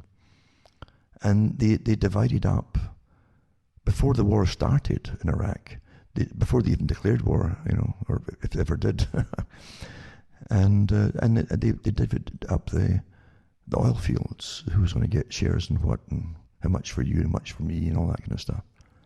Quite coolly, matter-of-factly. It's astonishing that and again afterwards we put up with the pride thing, the strange pride thing, the same thing that Rome did, you know.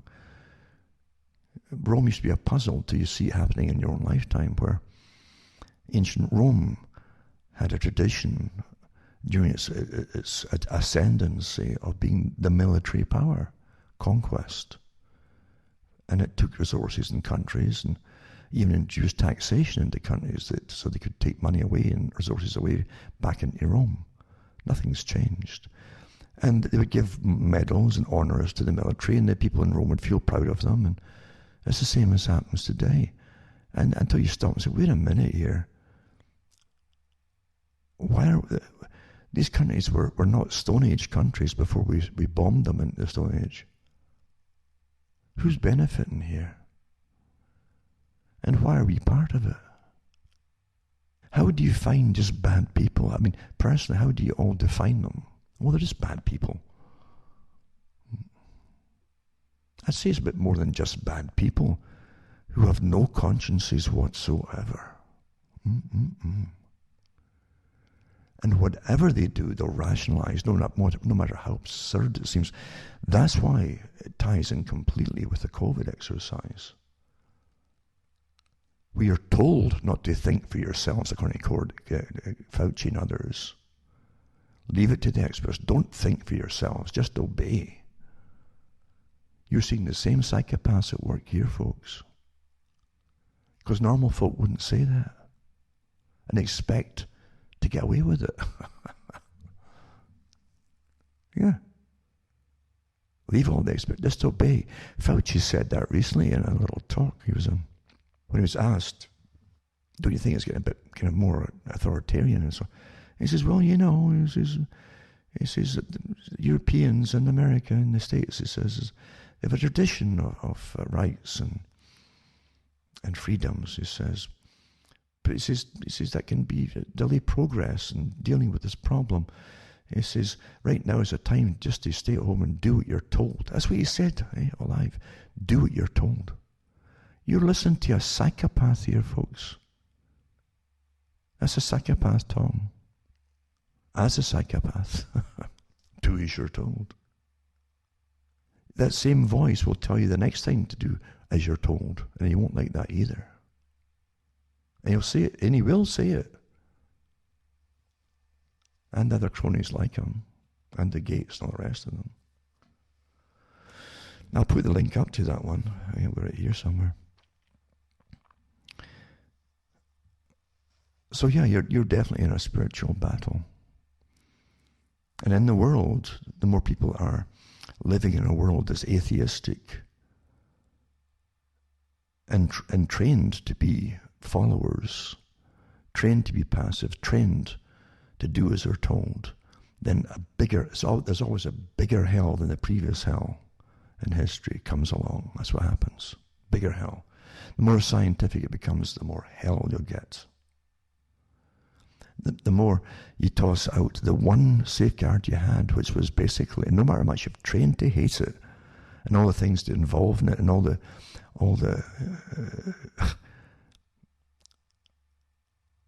evil's been done sexually to children in the 20th century, into this century, which exacerbated, no doubt about it. But don't blame the whole society for that. Because they drew these priests out of society that was already being contaminated by a war on them, which they didn't even know themselves. So this safeguard that you used to have that would step in and say, no, the church demands that you back off and you don't do this, that's pretty well gone now. It was already weakening for World War II. It was kicked out the picture almost with the Bolshevik Revolution, where they put in their own priests, basically, into the Orthodox Church in Russia, who had to swear oaths to turn people in for confessions and things, turn them in. But it would stand up down through history for the people, where it came to evil done by rulers. That's pretty well gone now. So now it's down to the core, isn't it? It's down to you. And what you stand up for, what's right and what's wrong. And the more of the wrong that you've swallowed and you've accepted is, oh well, oh well, the less safeguard you have of wrong being done to you. Oh well. That used to have a thing called righteous indignation, where even passive people within the churches would stand up and take the consequences when something was overtly evil. And you'd have righteous indignation. We've been so bombarded and manipulated and managed and brainwashed that most folk can't even feel it today. They just react to fear and do what they're told, but they're not indignant. And they hope that, just another reset, or just another, let's reset the electric trips, the fuses,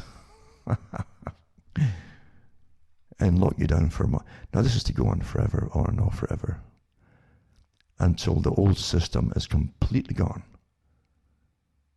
of deciding what you're going to do in life, what you're going to work at, will you get married, will you have children, all these. This is to be all managed by professionals from now on, folks. That's what it's about. The whole of the 100 years of the agenda for the 21st century is to be crammed into this century, not just 2015 and 2030. It's every 15-year part. The whole 100 years is to be ran through. until they get what they want at the end of this century, which is you'll never recognize it if you're even alive. Right down to permits to have children, sterilization mandatory. All these things are discussed, folks. I did the talks years ago on it, from their own writings. It came out at last year's climate summit too. That they're going to go further and harder now. That's what they said. Maybe even have to introduce more drastic part of the agenda to do with breeding. I mean, they're meaning licensing and mandatory abortion. That's what they meant. This is from their own writings, eh? So with COVID and the Great Reset, this is all being done. You're in it. This is it.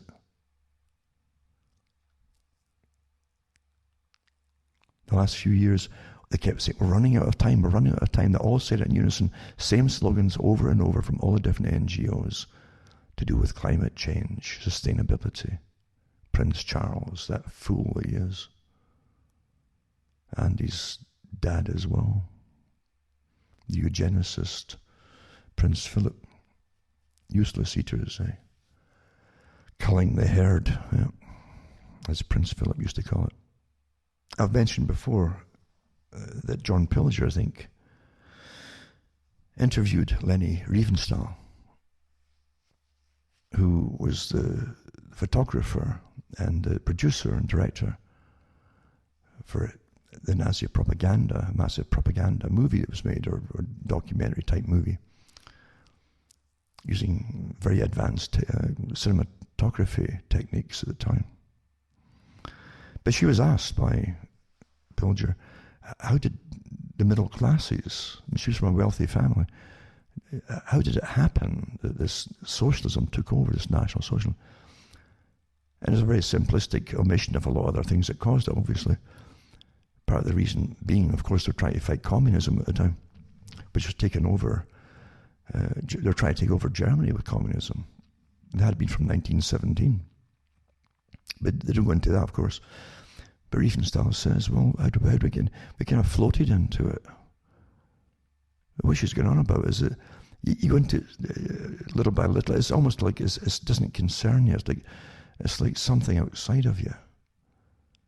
It doesn't really concern you, or you don't take it seriously, and then bingo, you're in it. It's there. And you take that with all the planned color revolution riots in the States. That's what they were. This is standard stuff, color revolutions, and you get different ones. Make you think, well, there's different ones. There's BLM, and there's an Antifa group, and maybe other ones. No, this is all planned and financed by the same forces that have been going around the world with your tax money and agencies' monies and the CIA doing it to other countries for the last 40, 50 years. That's what you get. That's what they do. And they do go into neighborhoods and they start yelling. Whatever factions they've created start yelling at you to terrify you, etc. And to shatter your perception of reality. It's intentional. And then you get the mayors that are put in, and also the attorney generals in some of the U.S. states, who have been financed in by, again, people in the CIA, as you well know, and who they are, and funded by it to get in there, who tell everybody to stand down, let it all happen.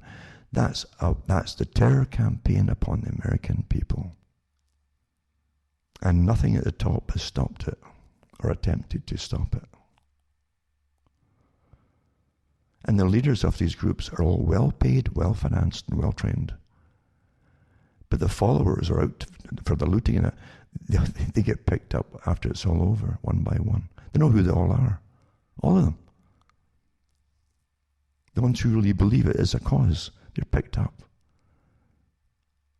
But the leaders are all like trained mercenaries, you know. But that's exactly what the US has used in Afghanistan, in Iraq. They've tried it in Iran, you know, color revolutions. They did it in Czechoslovakia. I remember it was in Czechoslovakia. And Ukraine. Remember they also had the Orange Revolution. The journey assigned a color to it, you see. All the same techniques, same financing, same sources to terrify a domestic population in unconventional warfare, psyops. And you couldn't have a COVID outbreak, the lockdowns like martial law, and these riots and demonstrations, they want to call them, all going at the same time, the same year, doesn't it? With financial collapses and rationing. Doesn't happen, folks. It's all planned that way. Again, if it wasn't allowed and planned, it wouldn't be allowed to even start. Plato again, eh?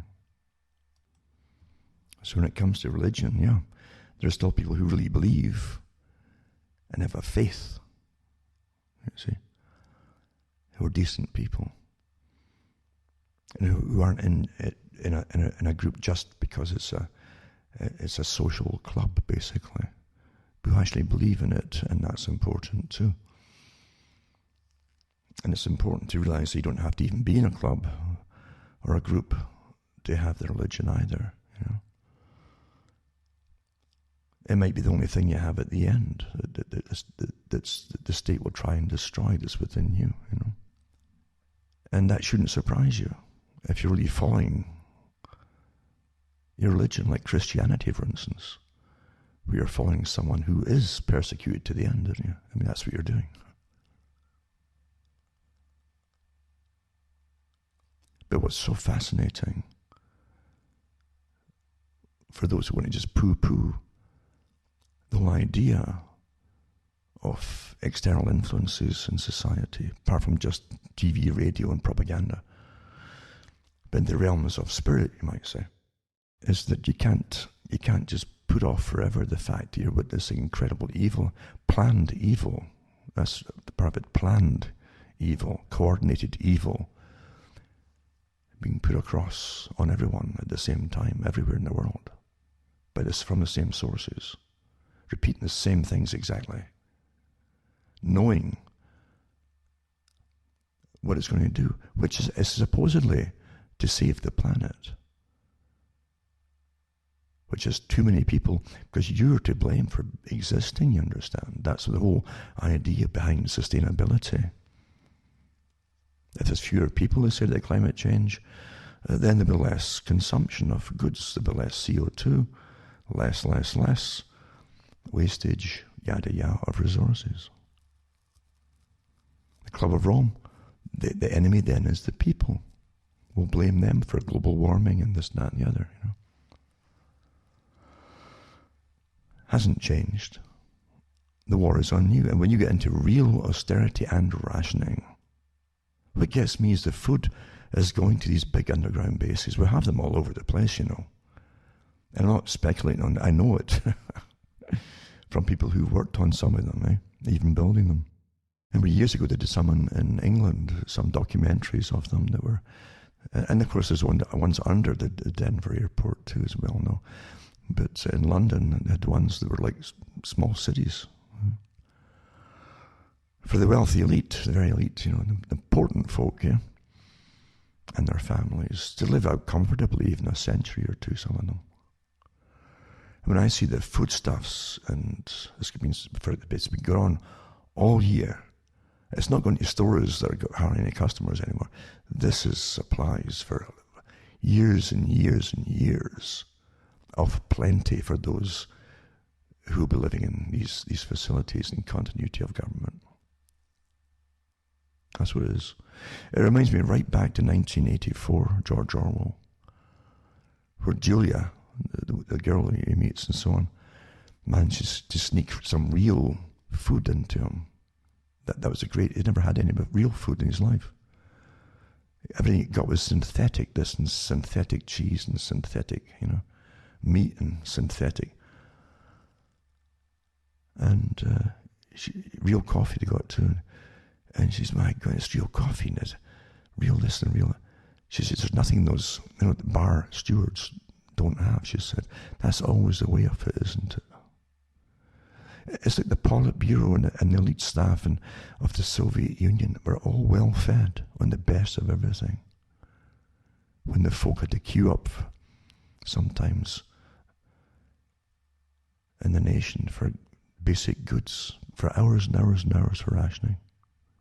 Never changes, does it? Evil always has the same signs and symptoms, but is always a liar. Always. And I really think when you have a system where they've been preaching at you for years and years that you're the problem,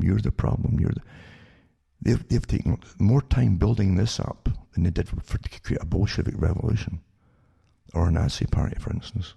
They've taken more and more years to do all this to get you ready for it, prepare you to be the lambs to the slaughter, and even train the really young folk, not really train them to be a revolutionary force to help carry it out if need be. They never start a premature revolution before they make sure everything's in place, everybody's trained and brainwashed. Now this isn't just a somber little prattle and talk here. It's the facts. I'm telling you the facts. This is what's going on. And this is not meant to just pass over. This is meant to be a world war type change.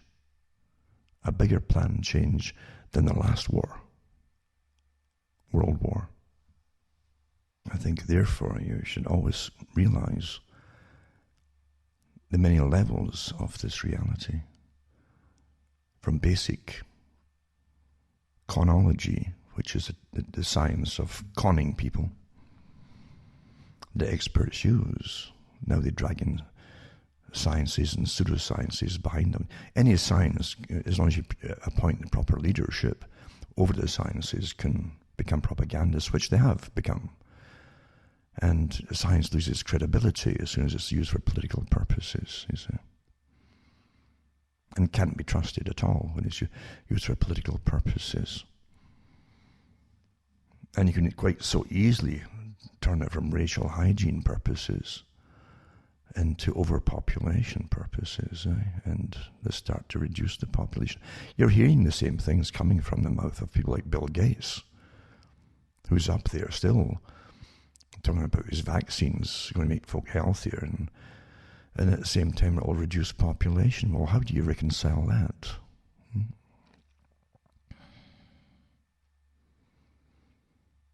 From a man whose dad was also up there in Planned Parenthood promoting population reduction. You understand? There's nothing really hidden here as you go through evil times. This is maybe a little bit different from previous world wars or war on the worlds. Because there's nothing really hidden. The quotes are out there by the people who made the quotes, of what they want to do and what they are doing. They also have, again, panels of it. They've got complete dominance, full spectrum dominance over all media and all social media to make sure they all parrot the same slogans and the same buzzwords and so on at the same time. And they all denounce anybody who's not authorized to say things. So even though all the information is out there and all the books are out there and the quotes by the people involved on depopulation, why they must do it and so on, countless, I mean, there's this vast volumes of information really by the eugenicists and those sustainability groups, etc., and greenie groups, all paid and funded by foundations and the taxpayer. It's all your fault, and you've got to be brought down. Your whole population, the size of you has to be brought down, and the days of consumerism is over. I said that years ago. Eventually, first it's post-industrial, and then eventually you're like a consumer free market economy, which is not free market, it's free trade economy, which is a service economy. And then eventually they'll bring you into a post-consumer system by cutting off the trade and the items and the goods. And they can only do that again through a wartime scenario. Well, bingo, here you got it. And they call it COVID, you see. The Great Reset. And they're all out there, all the usual suspect that have spent their whole careers in politics, these characters, the strange looking, some of them too, strange looking characters, some of them. There are strange features in some of them, really weird. You can't really place them in any group. And they're telling you what they're going to do and what they are doing to you, openly. But if you say it, then you're hammered by the authorities, which they own, to get the same media to attack you for saying what they said. This is amazing. This has never been done before, The old type of, you had propaganda, and you'd have the counterintelligence and counter-propaganda, and they try to excuse it. We didn't really do that. They don't even bother with that. They just tell people that the person who's quoting us saying it is a liar. That's all they have to say. That they're not giving you true information. Isn't that amazing? Amazing times. Where the truth, as they used to say, would be shouted from the rooftops. Everything that was hidden would be shouted. And it is. But folk don't recognize what's going on. Because the techniques have been used against them. You may be shouting that, but for goodness sake, and it may all be true, but you're not allowed to say that. You're obviously disinformation, and our agencies have said that that's not true. That's false news. Even if we said it first. Amazing times, eh? A time when literally everything would be so fast, it said. And here it is, it's all fast. And people would be coming to and fro. And, you get a fast pace of life, eh? And they'd always be learning but never knowing. Well, look at the folk today, they learn all this rubbish, nonsense, and piles of data, but they never really know what's going on. They really don't, do they? I mean, it's an amazing time to be alive and witness it happening. But you are witnessing utter tyranny, and folk don't recognize it. A tyranny that's used incredible lies and made incredible statements, like Gates and Fauci and others. And even more statements come from the military now saying they should arrest folk and lock them up for putting out disinformation about COVID. And who's deciding what's true and what's not? Now you've got arbiters of truth now, who are completely politicized and appointed. Do you know that unconventional warfare that you've been using across in all the world, and there are different countries that you've been attacking for years? This is, again, part of full spectrum dominance too. But you flood it with your own doctors and translators in our countries too. And you use them in their own countries. You do all this kind of stuff in their countries that you've invaded.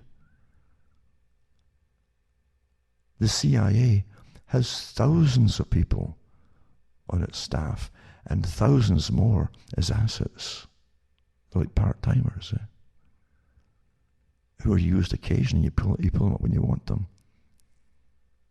And whatever kind of scientists you want, they'll supply them by the thousands for you. They've done it. Why do you think when you have just as well qualified virologists and epidemiologists as the Fauci type, Birx type combo, but you all these other ones who are saying completely opposite things from Fauci and Birx, that they're shut down as well because by the same media. There's just a mouthpiece. The media is now a mouthpiece of propaganda. Always has been, really, but blatantly so now. When they're shut them down. Don't just deny that they're telling the truth. How would the media know you're telling the truth? Who tells the media? You're in a war, and it's a complete intolerant war, full spectrum dominance of information.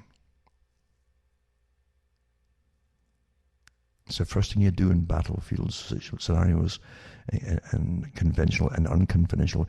You must dominate the narrative. Even in your own country, if you're going outside the country, you must give as much propaganda to your own people to keep them on board with you.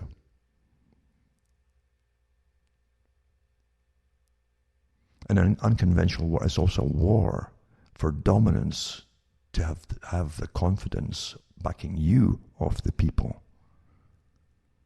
And how you wean confidence away from other competitors. That's part of it too. It's all been applied since the beginning of this whole COVID thing. You can see the preparations for it when they admit it in the exercises like 201.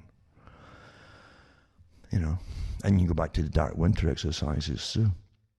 And other exercises, some more I'll put up tonight, the other exercises from Johns Hopkins University group that seems to be the prime one for doing all these different exercises. But they go through it all and how eventually they'd have to have total spectrum dominance over the information in the narrative. And they'd have to basically smear, using every technique possible, to stop people from giving you any contrary information. Doesn't matter. Didn't say it, even if it's true. No, they don't care. You see, they've got their agenda, their war agenda here, and nothing must interfere. Truth mustn't come anywhere near it, because it's to get a mission accomplished. That's what warfare is about. Nothing to do with the truth.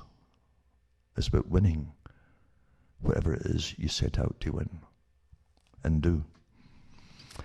So here we are with it all, and it's not going to be pleasant.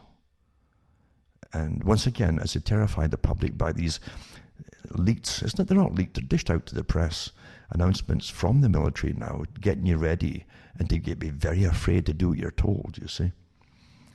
And you got to realize that you're not supposed to be putting up with this kind of nonsense from your own militaries, or anybody else's military for that matter. Do you understand that? So having said that too, I mean, here's a little paragraph from the U.S. Code of Federal Regulations. And they talk about terror and force, right? It says, the unlawful use of force or threat of force against persons or property to intimidate or coerce a government or civilian population or any segment thereof in furtherance of political, economic, or social objectives. That's one of the definitions of terrorism, folk. I'll say it again, The unlawful use of force or threat of force against persons or property to intimidate or coerce a government or civilian population or any segment thereof in furtherance of political, economic, or social objectives. Well, the whole of the Agenda 21, the Great Reset, all the rest of it, this covers it all. That's what it's about. It's a war of terror on the public, the civilian population. And look at the lengths they've gone. Do you understand? They took years to prepare all this. Years of doing the different exercises for the biowarfare to come, And dummy exercises over and over and over again. And how to silence, right down to how to silence people talking about, even if they come out with the facts, how to silence them. And how they already had all the media platforms on board with them before COVID broke out. That was an Event 201 exercise. And it's a lot worse now, isn't it? Quite amazing, isn't it? And of course, we bring the military in eventually, not just for the jab. It's just astonishing. I stand back from politics. And I think the only thing that people got in the States with Trump in was a stalling for time before the real main force came back in. This authorized by the supposed deep state CIA international government group, It gave you about 4 years of a reprieve. But again, people expected one man to change everything for them, and it wasn't going to happen. And things that they should have done for the people weren't done either, It's amazing that once the COVID outbreak came out, you have this dualistic thing coming from Trump where he makes statements like he knows that it's mainly you don't kill the whole herd and then starve to death. You don't kill off your meat supply and then starve to. You know what I'm saying? So let's just shut down the whole economy. And he made some good statements there. But the same token, he praises the pharmacological companies for their fast tracking of the drugs and so on, and the vaccines. They were preordained anyway. He was going to get all these before COVID broke out, folks. Moderna was sitting in the wings waiting for this to happen there, as Fauci darn well knows. You have a cheering Trump that says the military will help deliver the vaccines. Again, blanket immunity for everybody who gives you vaccines, pharmacies, whoever, nursing staff, doctors. So you're left, if you get side effects or you die or you're crippled for life, there's nothing you can do about it. Well, that's no choice at all, is it? Really? No. Unless folk really want to do it and just go along with it. Sure, there will be folk who rush to get it, actually, because they're so terrified. That happened with the swine flu that petered out by itself again back in 2009 or so.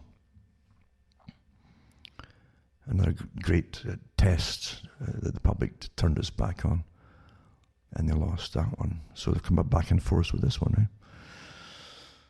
So, yeah, Trump was all for the military. But Trump, remember, when he ran the previous time, the very first time for politics, he did say in his speeches that he was all for the pharmaceutical companies to rush things through, again, to help the people, right? And bypass lots of years of testing. He says, get right to the people. This is when he ran the first time before COVID or anything else. So now the guy's authorized the military. He wouldn't use the military when Washington, D.C. was getting set on fire at one point. And other places too, you know, which can be done under a certain thing, according to the U.S. Constitution, so certain circumstances. But anyway, but he was willing to put them out there to bring private corporations' products and inject them into your bloodstream. That's going to alter your DNA, eh? That's really wonderful. That even though you'd have to really wait for a few years to see the real outcomes of anything. And apart from that, even Fauci said these things won't give you full protection against it. They might only give you a little protection so you won't see the sniffles or something. Come on here. So something that may have really dangerous effects on you and could alter your DNA. That's what it's meant to do, right? Is going to be injected. And it might not do anything for COVID. There's a massive agenda here, and some of it's just pure greed, and it's all cronyism. So, I mean, they decided before who's going to get all the money here. They all had their hands out too. They knew exactly what they were going to get. They even made the deals as to who would do the contact tracing the year before, in 2019, before COVID broke out. I gave the story months ago on that one. So you're living through an amazing agenda, and the public don't know. And you can't blame them, right? Because they watch TV every day and get terrified. And they're right back to the same numbers game, eh? The same, that they had to admit in late summer that they way over, there's about 94% of the people, that they cut the numbers who died by 94%. They didn't die of the COVID itself at all. Then back to statistics. What a fiddle that one is, eh? And right down to even hospital admissions. It's not necessarily admission. Most of them don't stay the day. These are really visits. And lots of them are visits to get the nasal test done, or to go back for a second test even. Because they're terrified of getting it. But it's put down the hospital list, you see. Every trick in the book is on the go, because there's a world of an agenda. There's a whole new world waiting at the end of this that you are not going to like, because you wouldn't listen. They said you just wouldn't listen to the sustainability agenda, and you wouldn't stop consuming. You wouldn't stop doing it. So they're going to do it all for you. It's as simple as that. So much for democracy. Now, I could go over many of the articles I did years ago. I could. Where I go through the quotes by the leaders of the big foundations and the NGOs, these armies of climatologists or climate change advocates and so on, for sustainability. I could do one after the other, because there's countless of them, where they were open about it, with they offer up scary scenarios to get the people to listen, so terrify the public, And it doesn't matter, again, if the climate science is all wrong. It's for a good cause, a good change for producing equity in the planet, things like that, coming from politicians, like they did in Canada. I could go through stacks of these ones by well-known people, but I won't, because I've done it all before years ago, and it bores me. It doesn't really matter, I think, how many times you tell people this anyway. It's an interesting thing. If they're not ready for something, you could teach them all day long with the evidence, including videos from the people giving these talks, where they admits lots of it could be down to opinion instead of real science, but it doesn't matter anyway, and it won't matter to them, because the next day when they hear the next bit of fear, they're back to square one again. It's a fact. That's how it works. So what I'll do, I will mention one thing, though, it ties in with the COVID, right? The Great Reset. Just as an example, I mentioned this before recently again, this one. And it says, to the global elite, the math is simple. Human overpopulation is causing climate change. So the solution to climate change is population control. Well, no, climate change is the excuse for population control, you see. Because they want to reduce, so you don't need you anymore. It says, today there is headline after headline in the mainstream media about how dangerous climate change is, and about how the world as we know it is going to end if we don't take dramatic steps to fight global warming. But what they won't tell you in the mainstream media is what the final solution for the problem of climate change that the global elite will come up with actually is. You see, for the global elite, the math is simple. They believe that human overpopulation is causing climate change. That's what they say. I don't think they really believe it. And so the solution to climate change is population control. As bizarre as it sounds, that's why what they actually believe. The truth is that they are convinced that climate change is going to literally destroy the earth. I really don't believe that personally. This is the article I'm reading here. I think they always know. I mean, they had climate change before there were humans on the planet, folks, including, very hot burning phases too.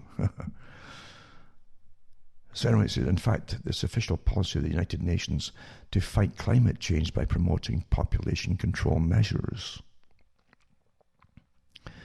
They don't even try to camouflage it anymore. Last year, the UNFPA, the United Nations Population Fund, by the way, that was set up in the United Nations by the Rockefeller Foundation, for those who don't know that. The UN is a big front for the big agenda.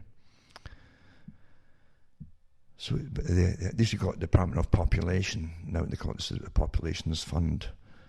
It released its annual State of the World Population Report entitled Facing a Changing World, Women, Population and Climate, which you can download. The link is there. And in that document, it was made clear that the official position of the UN is that the only way to avoid a major climate disaster is to drastically increase family planning services around the globe and to do whatever is necessary to reduce worldwide fertility rates. Okay? To increase family planning services around the globe and to do whatever is necessary. You understand that? To reduce worldwide fertility rates. But yeah, I mean, it's always been their agenda, even before they came up with the idea, remember, of climate change. Climate change idea was picked by the Club of Rome, that was given the task to find a way to unite the planet to fight some common enemy in order to bring this agenda in and population reduction. So there you go. And but yeah, that's family planning, it's abortion and so on, and whatever it is necessary to reduce worldwide fertility rates. The West, they tried all this stuff out in the West first. That's why the fertility rate's been plummeting in the males for years in the West. It's not by chance. That's why they're not worried about it. As I say, if the farmer has his animals suddenly going awry in some way or another, health-wise, he's got to find out why. Well, they know why, and they're not worried about it, so it means it's intentional. That's why you're going sterile. But yeah, that's how it works, folks. And as I say, I'll tie it in once again, just before I get on to the next piece of information. That's what they said at the last climate change meeting last year. We weren't listening to them for sustainability. Time is running out. Time is running. They all said this, that countless articles where all the leaders kept saying, "Oh, time is running out." You know, so they'd have to go into a drastic measure to save the planet. And so bingo, COVID happens. Bingo, and immediately your economy is brought to a grinding halt. Remember, we've got to stop consumerism. Well, you can't buy if there's nothing getting supplied. Huh? And they've already tested out in the stores the few big ones that are left to stay open. That was all planned in advance too, of course. Where they cordon off areas for non-essential supplies, getting you trained already, you see, post-consumer, just basics only. Austerity programs, like I did years and years ago, all these talks on it too, from the right sources too. And here you are. That's the war is upon you. The war is upon you. And I'll go back to that one article that I saved to do with, again, the Code of Federal Regulations for the U.S., right? To do with terrorism. The unlawful use of force or threat of force against persons or property to intimidate or coerce a government or civilian population or any segment thereof in furtherance of political, economic, or social objectives. The war is upon you. Remember, in martial law, they have complete control of media, so all media is uniform, saying the same things. No dissenting opinions are allowed. And you can be arrested. I'm talking about martial law. This is standard stuff, going way back. Gatherings, even before, regardless of a disease even, gatherings are always limited to so many people outside, and even so at certain times of the day or night as well. That's another part of it too. This is martial law you're under. Rationing is introduced. ID is introduced. And of course you've got it on your cell phones and your apps, which you're happily all getting, to be very obedient. And you'll never satisfy them. Each time you submit to, I'll try that, they might leave me alone. They'll say, oh, leave me alone. I've done all the right things. I've got the latest app and I'm tracked and traced, blah, blah. It's never going to be good enough, folks. They don't care about you. They really don't, you know. You don't get a little gold star like school, you know, a little mark for being goody-goody to the teacher. In this game here, it doesn't happen. You know, a wartime agenda. This is a war on the people. And they really mean business, you know, completely. You've got this article here. Acting Defense Secretary Christopher Miller on Wednesday ordered the Pentagon's top civilian overseeing the military's special operations community to report directly to him, effectively elevating U.S. Special Operations Command to the same level of the Pentagon's military departments.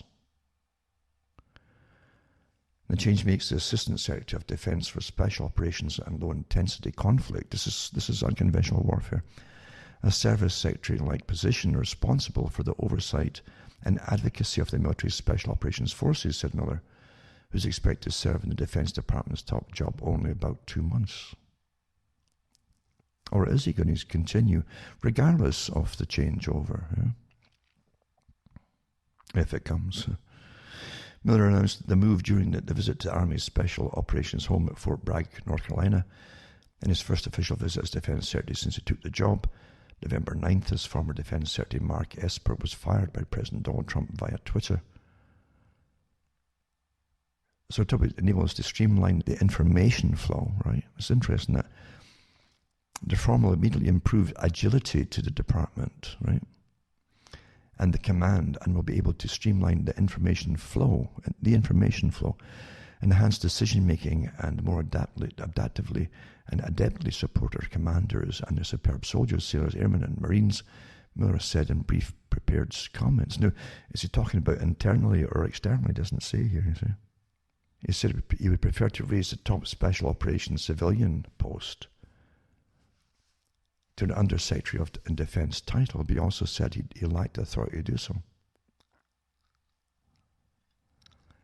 Then Ezra Cohen Watnick, a former aide to Trump's first national security advisor, Michael Flynn, is now filling the Assistant Secretary of Defense for Special Operations and Low-Intensity Conflict role on an acting basis. Miller briefly served in that position on a temporary basis earlier this year as well. Now, these are posts really, they've used again to win over the people in conflicts overseas. You win them over using different techniques. It's massive psychological warfare, multi-leveled warfare too. And it makes me wonder if that's what they're going to use internally here. They're already using it, of course, by using the media and teams of people who will tell you if you're telling the truth or not. It's these unseen judges that simply will ban you if they claim that you're putting out false information on certain topics. But this article goes on, and it makes you wonder if it's going to be used right off the bat. Why would it happen before you're ready to leave office, if that's what Trump's doing? Or is it going to continue into Biden's watch, as they call it, and is all agreed upon in advance? We're watching a good stage play here in politics as well. But I know they were supposed to, remember, bring back stacks of the troops from overseas. And it really hasn't happened. They certainly move them around to different bases. And the US, remember, has got thousands of troops all over the world. You know, they've got hundreds and hundreds and hundreds of bases. So it'd be interesting to see how they're going to use unconventional warfare. But it's already been used internally. We do know that. They're using the military in Canada and in the States for psychological operations. And attacking websites, by the way, you know. Same in Britain. It isn't just the 77 Brigade, they've got other ones as well in Britain. And they use them. And they hassle you. And you don't realise too, I read an article last week where it wasn't a TED talk, it was something similar, but a fellow gives a talk about when you Google something, if you use Google, or there are other search engines too, I'm sure they're much the same, you don't realise that what topic you're punching up, you're going to get different replies as to what sites to look at than people that you might know if they punch up the same question, you know, with the same search engine, because they're tailor-making it all information to suit you or to suit their version of you, how they want you to look and think about things, what they want you to look at, because they've decided you might need a nudge in this direction or a nudge in that direction, not a nudge that your neighbour is going to get, you see, a different kind of nudge. They're literally tailor-making the information or results to prompt you to change. This is how far ahead all this stuff is, you know. I tell you. So much for the democracy of the internet. Oh, it's going to free up everybody. You'd all have your say. And so on. The folk don't know. Now remember, again, cuttingthroughthematrix.com. Send a few bucks to me, hopefully. You'll see how to do it on the website. List all my sites, my official sites. Remember, too, you'll find me, I think, on YouTube and also on BitChute and different places and so on. That other folk take and upload, because they're allowed to do that with my talks, as long as it isn't changed, you see. I don't mind folk using my talks. Just don't add to it or detract from it, or because then they can fudge you to say anything. Of course, it's all been done in the past by other people, to other people. That's the tricks that they play. So, but my official sites are all at cuttingthroughthematrix.com.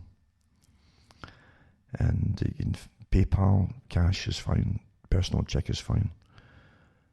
Some countries can still use international postal orders, and you've got to say international postal order to Canada. The States can't send them to Canada apparently now, but like international postal orders as from the post office. But outside the country, I think some countries still do that. MoneyGram can be used, and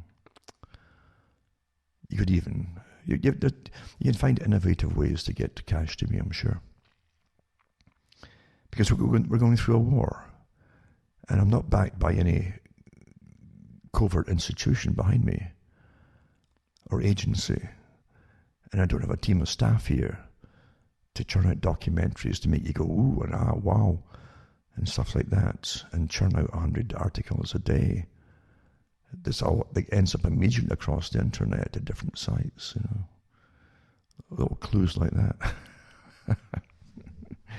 So you got to be very careful, as I say. And I know that the people have been following me for years and years and years. Would like me to continue through it all. I mean, it's coming almost to an end, I've had calls from other people saying it's maybe time now, you see. Because I've been at this for a long time. And as I said, I did come out, I was the first to really come out with what was the big agenda back in the 90s. And only came out because I had to come out. I couldn't sit back and watch.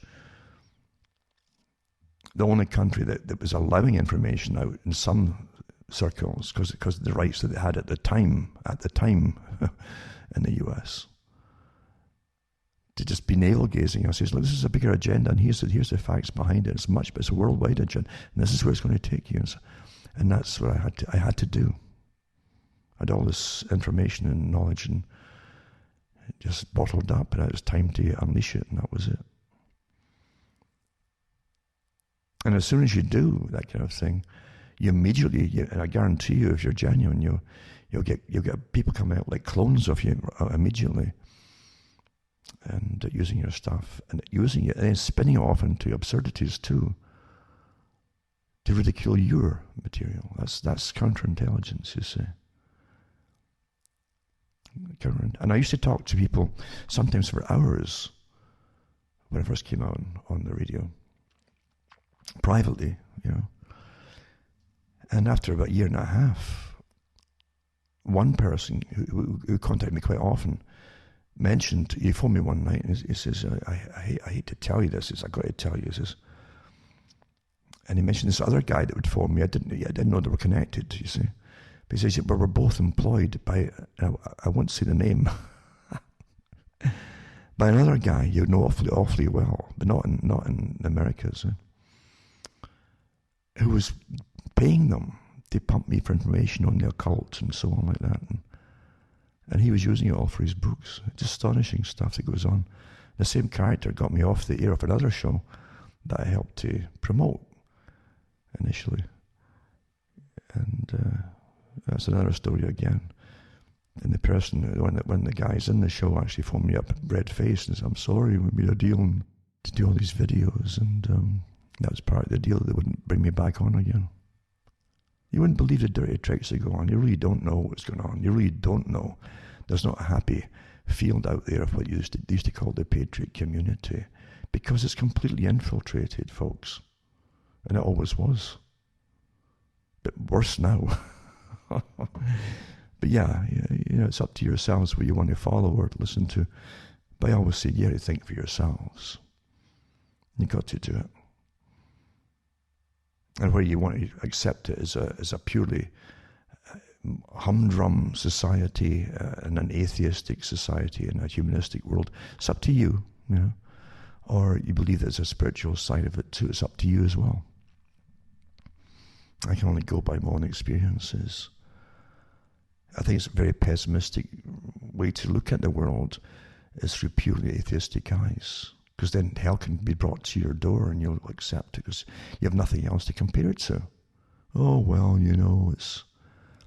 it's a pretty hellish world, and that's just the way humanity is, and you go along with it to the bitter end, you know. And yet you'll watch all these movies about the heroes fighting oppressors and all the different sci-fis and things like that, but you can't bring it into your own life. That's pretty sad. I've said for years and years, stop following people, because you, and I meant this, and especially now, this is the time for it, you see, you are your own champion. Stop looking for the one to ride into town and do it for you. You are your own champion. In more ways than you perhaps realize. Because the act of not conforming to the demands of evil, well, kind of has rewards in other ways. Altogether. Never mind helping you feel better, you've done the right thing for once. Eh? But that's what we're living through. It's a time of decision, you see. You're now in all the books that you've read, all the documentaries you've watched about evil empires. You're now in it now. You're in it. And evil never comes out and says, yeah, we're evil, we're the bad guy. It never says that. They always come out as the saviors, you see. We're here to save you from yourself. You see. Psychopaths will never see their evil. And in fact, they'll rationalize what they do. All to the bitter end, they'll rationalize it. No matter how absurd the rationale appears to outsiders. But it is approaching so fast, isn't it? It's here, really, you know. And these circles within circles, and circles that interconnect with circles of acquaintances and CEOs and heads of this and heads of that and specialists all collaborating together on this is just, it's not astonishing in a world of mass communication. They don't even need to meet physically, and they haven't for a long time in meeting places, you know. To have world government and to bring us all down. Quite astonishing, eh? Electricity is not our friend, unfortunately.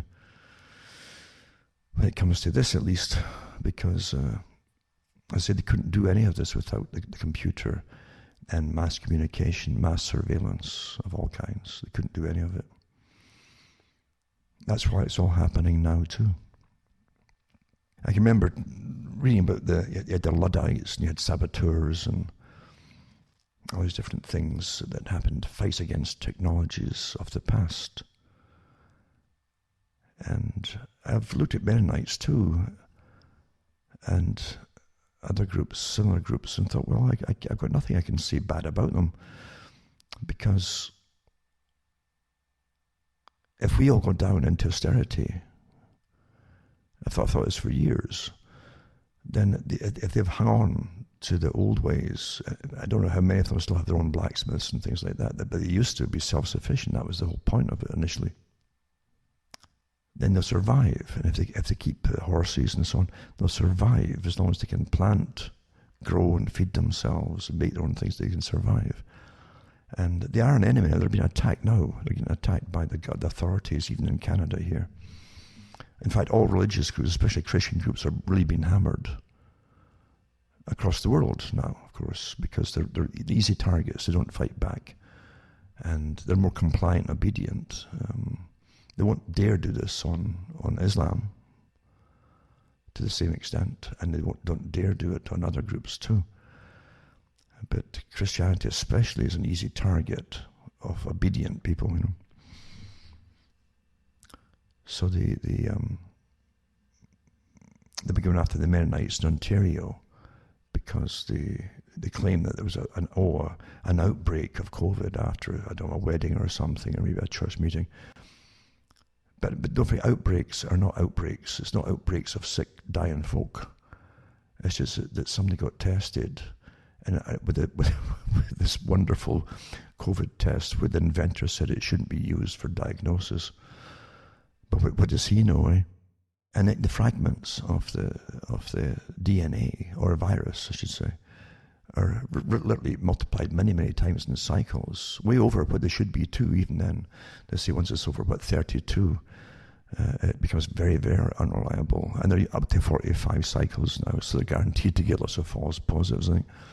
In their own writings, this stuff comes out, But anyway, they're going after the Mennonites now and try to lock them down and try to get them tested and compliant, going along with it all, to stop the social gatherings. Any sort of human thing you do, like social gatherings and things, got to be stopped. You can't have humans being human anymore when you want to change society into a completely fabricated, war-gamed, planned future. That's what it is. So I'll put some links up on the stories about Ontario and the old order Mennonites, as I like to call them. Because again, they would be self-sufficient if they were left alone, you see. You can't have that. And again, they've got another dangerous thing. They're pretty well, because of their whole nature of being in a community, they've kind of sworn, in a sense, to help each other out, you see. And what a horrible thing to think about, to help each other out in times of massive crisis, like feeding each other. Oh, how horrible for totalitarians to watch that going on, eh? When they want you coming to them with your rationing card or your rationing app, You can't have the Mennonites feeding themselves and other people, for goodness sake. This is war. This is a war going on that most folk will never comprehend, even as it's happening. They used to say that in these old movies, when they were glorifying surgeons and things, and they would work hard, and they'd stay up all night long working on a patient, trying to save their life, and oh goodness me, there's a nurse, taking the beads of sweat off the surgeon's forehead, and 10 hours at the operation, but the patient dies. And that's what they used to say. The operation was a success, but the patient died. Well, it's the same with COVID. Let's just absolutely stop the economy. Put millions, literally, there's millions and millions of people unemployed in America's folks. Oh, yeah. And watch everything plummets. Watch rationing come in. Watch scarcities come in. And eventually scarcities of food. Let's watch, and never mind the folk dying because they can't get into hospital to get the basic treatments done for life-saving operations. Forget all of that. They're written off already. As a cost of war, obviously. Because they're not allowing them in. They've already killed lots like that. So, again, the operation's a success, but the whole patient, this whole body politic, the patients, the body, the people, the social order are dying to stop COVID. That isn't killed a fraction of what it will kill through rationing, etc., etc., etc., etc. It's the whole premise of what they're doing to save the nation is completely false. Doesn't pan out. Doesn't equate. You don't kill. It's like killing the herd of cattle, because you thought the cattle were eating too much grass or something. Let's kill them all off. Then once you have done it, say, wait a minute, we're going to get milk. Oh, I never thought of that. Come on here. They know exactly what they're doing here. First time in history you lock down the healthy who can work. You stop the economy because of it all. First time in history. Because it's planned to take you into sustainable austerity, the big agenda that's been planned for years and years under the guise of global warming and sustainability. Same thing. Agenda for the 21st century. And right down to allowing yourself to get managed properly by experts, right down to everything in your own life, your own personal life. See, sustainability has more to it than that.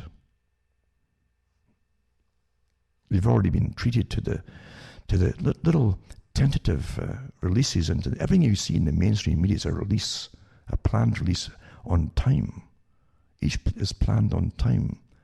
It's a presentation that builds a picture inside you of the big agenda. You've been programmed. The articles I've mentioned before, the previous months, and right back to the spring. Canada was one of the first ones to say, well, we may have to start rationing healthcare and rationing medication if it gets really bad. It's the ethics and bioethics, and that was all done under sustainability before. When the authorized professors came out and says, people should just die a prescribed time off life. You've had so many years, just die. That was in Brave New World. You'd live a very healthy to the end, and the last week you'd be very ill and you'd die. Because they programmed it into you, you see. That's no coincidence. But why don't you die when you're 65 and leave your pension to the authorities? And they could make the world more equal by using your money, by giving themselves bigger paychecks and things, at the top. That's what you're living through right now. You're getting trained and programmed for a whole permanent existence from now on. And of course there'll be exceptions for, and I read these articles years and years ago, that have exceptions for those who are more important, people who served the system well, who have been given life extension, you see, meaning for the elite and all the prostitutes that they hire to manage us. And they'd also give permission for certain ones to actually breed, to have children, the better types, selective breeding, you see, and it'd be chosen for them, just, but for the rest of you, comment, for goodness, lots of sex as long as it's completely, sterile. No offspring.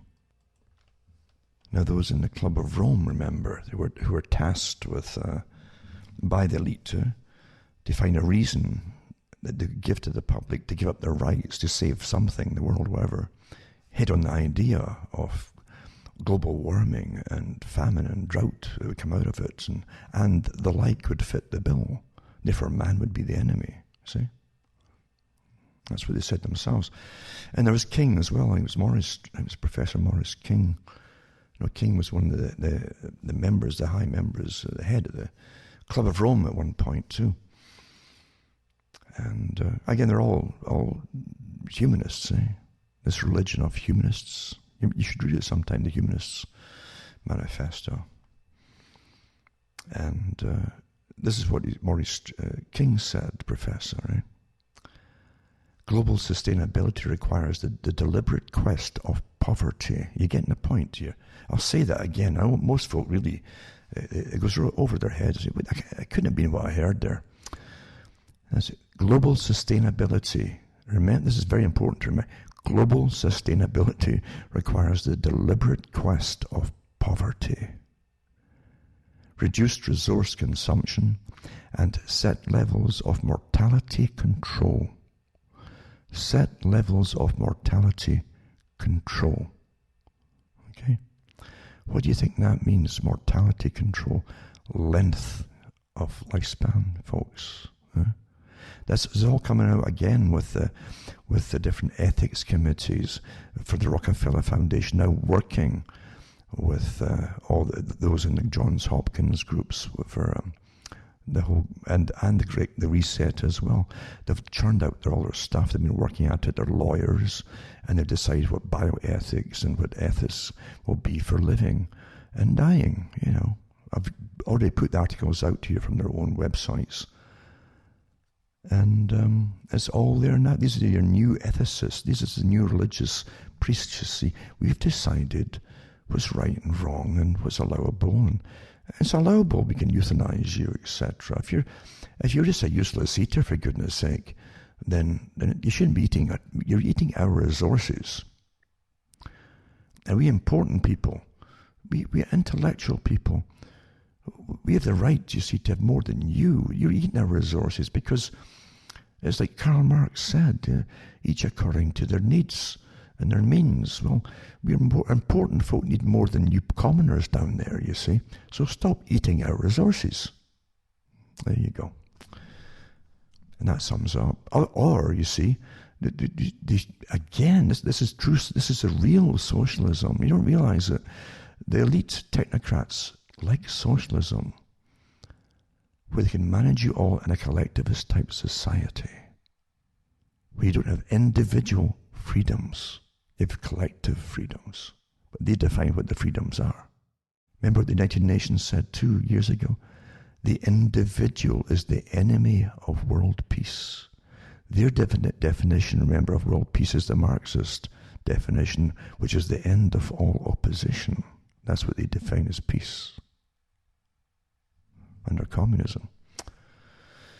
So you're living through the agenda here, and they've got all these different ethics boards set up, you see. They're already introducing, we're here to help folk, and it sounds, kind of reasonable initially. You say, well, yeah, euthanasia started in Holland and Sweden and Switzerland initially, where you could pay money for it, big money, but then the government of Holland allowed it, and now it's rampant. Now you can get killed for just getting a bit depressed as a teenager, and they'll happily put you out of your misery, And then start to decide who should get put out, even if you don't consent to it, you see. Then Canada joined them, and the same thing. Now you can't trust the hospitals in Canada, folks.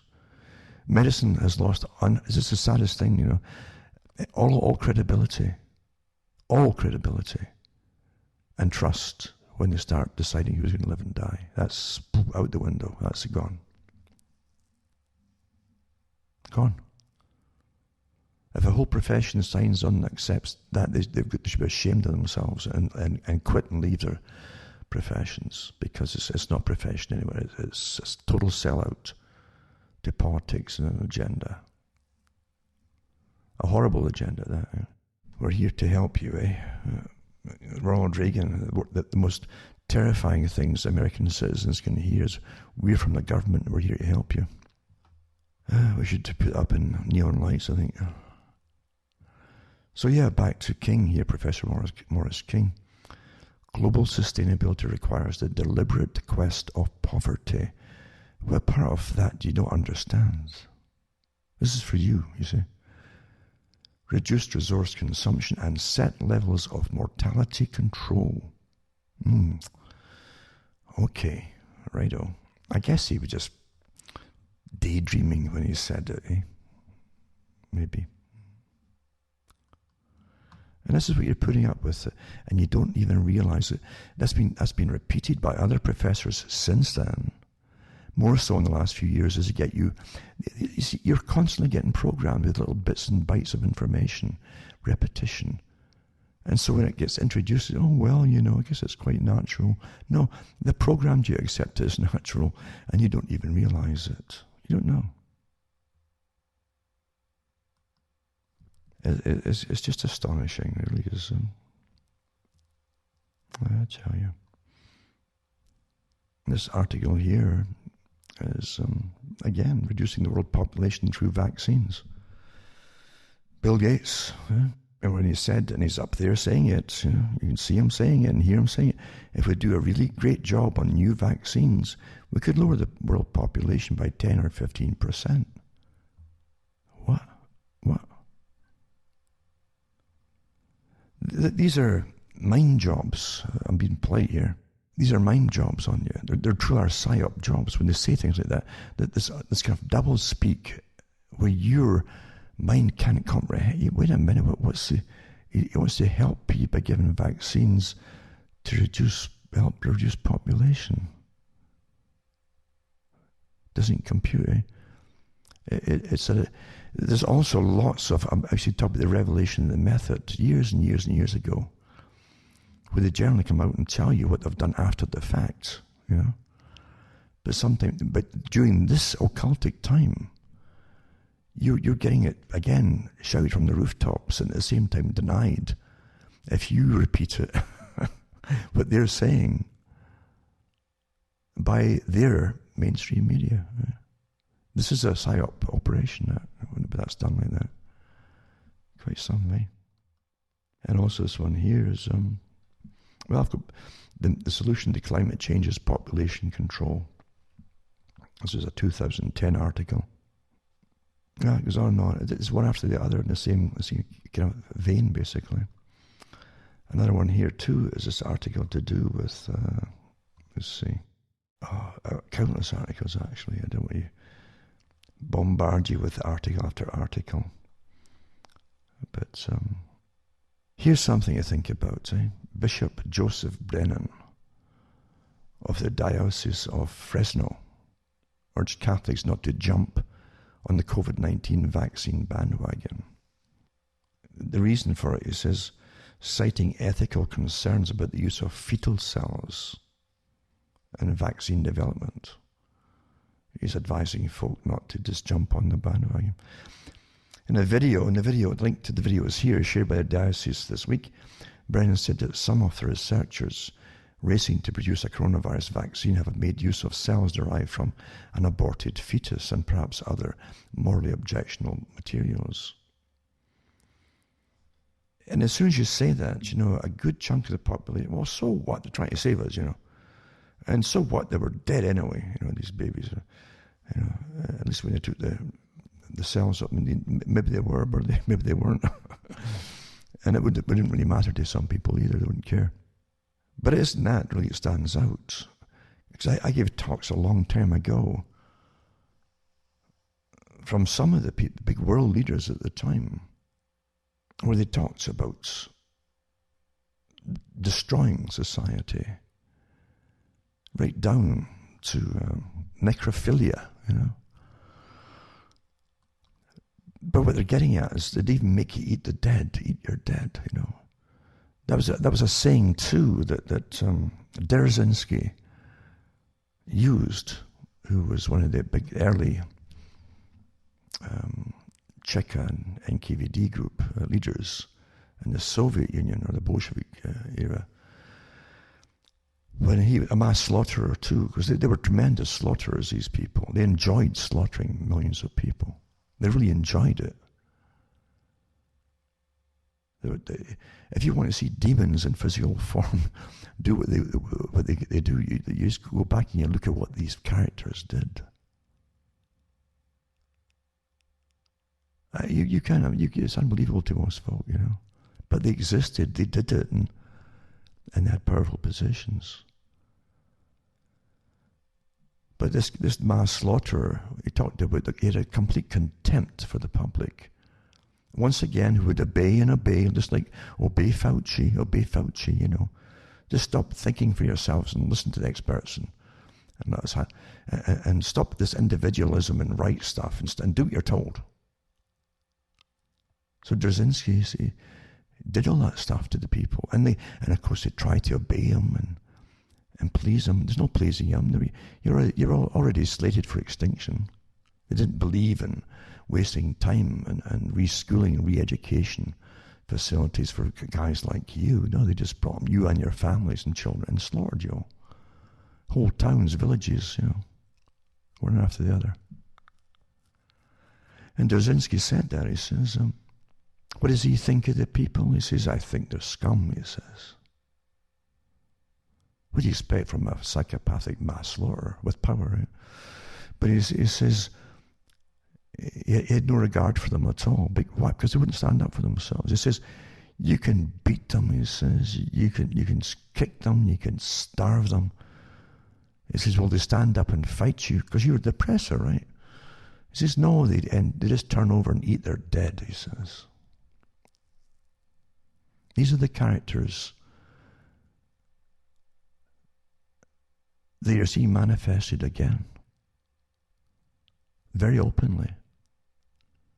And the Bolshevik communists, you were an enemy of the state and the people. And the papers would denounce you when they were told to denounce. They would denounce you as such, just like you're getting today with the anti-vaxxers and the misinformation agents out there amongst the public. They're enemies of the people. Dangerous times, folks. And they're using the military to go after people, Do you understand what's going on here? This is the elites' revolution. It's not the gross. This is not a difference. This is the elites' revolution for the next phase of their system. And they don't need you that's left over from their last system. You're getting the picture. You're obsolete. Let's get on at factories, when factories really blossomed. And the big car factories and different kinds of manufacturing plants, they would tool up, as they called it, get all the right tooling in for mass production of items. And then when technologists came along or creating new models or whatever they would retool, and they'd get rid of their old toolings, maybe even sell it to other countries. But you would retool. Well, you see, the elites are retooling their world and getting rid of all of us. We're obsolete. And they're being rather blatant about it, by the way. This mind job, this amazing psyop technique that they're using, where they'll tell you that, admit it, and then deny it from the same sources. It's just astonishing. But that is psychological warfare. Years ago, I gave a talk about the techniques, the basic, examples. I said, you're walking down the street, and then you see someone you're suspicious of. It looks like a government official to me, and or some, if you were in like a totalitarian system, right, and you see this official there, and he stops you, and before you can blink an eye, he punches you in the face, and you say, "Whoa, what are you doing? Is this what you're on about?" So you just punched me in the face. No, I didn't. And he looks so convincing. You see, because it really does. He's trained to be awfully convincing with his facial expression. Oh, maybe what did I imagine that? But my jaw's hurting. And after he tells you that he didn't do it, it hits you again. And this can go on and on and on. And you'll keep accusing him of it, and he'll keep denying it as he does it. That's the techniques that's been used now. Throws you into a never land. You're never sure where you are. You'll start to doubt your own judgments on everything. It's intentional. This was intentional. And unfortunately, as I said, you've had like 4 years, a bit of a reprieve, a stalling technique with Trump, and if nothing else, that's what you got. But now, of course, you've already seen the other camp, and all the articles, the climate change agendas. We'll be right back at the meeting this year, or next year, with the same agenda, and we'll put it on steroids basically now to catch up on lost time, and same agenda, sustainability, yada yada yada, depopulation, right? The Great Reset, to bring equality in. Yeah, that's equal poverty for most folk. That's what they mean by that. Equality. All by groups that were never elected, eh? The World Economic Forum, the Council on Foreign Relations, Trilateral Commission, Club of Rome, countless other ones, all the big foundations on board with it, too, United Nations, none of them democratic, who all work together as one unit, which really they are when you really look at it that way. And none of them, they don't believe in democracy. They use democracy for their wars. We're there to force democracy on the people and give them freedoms as they're taking all your rights away at home. And folk never figure it out, And the truth and the telling point is when they actually expect the military to do what they're told and go after you, their whole population. And that's going to be interesting to see if they're prepared enough. And I'm sure they've done all the tests and so on to see how many on their computer models will defect and actually join the public if the public really get persecuted to a slaughter level. Will they join the public in sympathy or what? And they'll have all that worked out too. This is amazing wargaming that's going on as it actually happens in real time.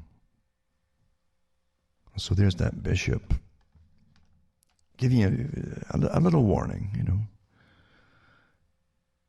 because it's all symbolic of cannibalism, isn't it? Putting someone else's body cells into yours. is symbolic of cannibal. You don't have to eat flesh to be a cannibal. It's the ingesting of it in whichever way it's brought in, right? And vaccination's another way to do it. It's still something that was another human being, understand? It's very symbolic of so much. And you tie it in with, guess what? Human flesh looks like beef, but the taste is more elusive. It's like pork or maybe veal. Yeah. This Smithsonian magazine, it says here. As they get used to the idea. Remember, Bill Gates has a patent on artificial meat. I read that a few months ago and put up the article for that one up there too.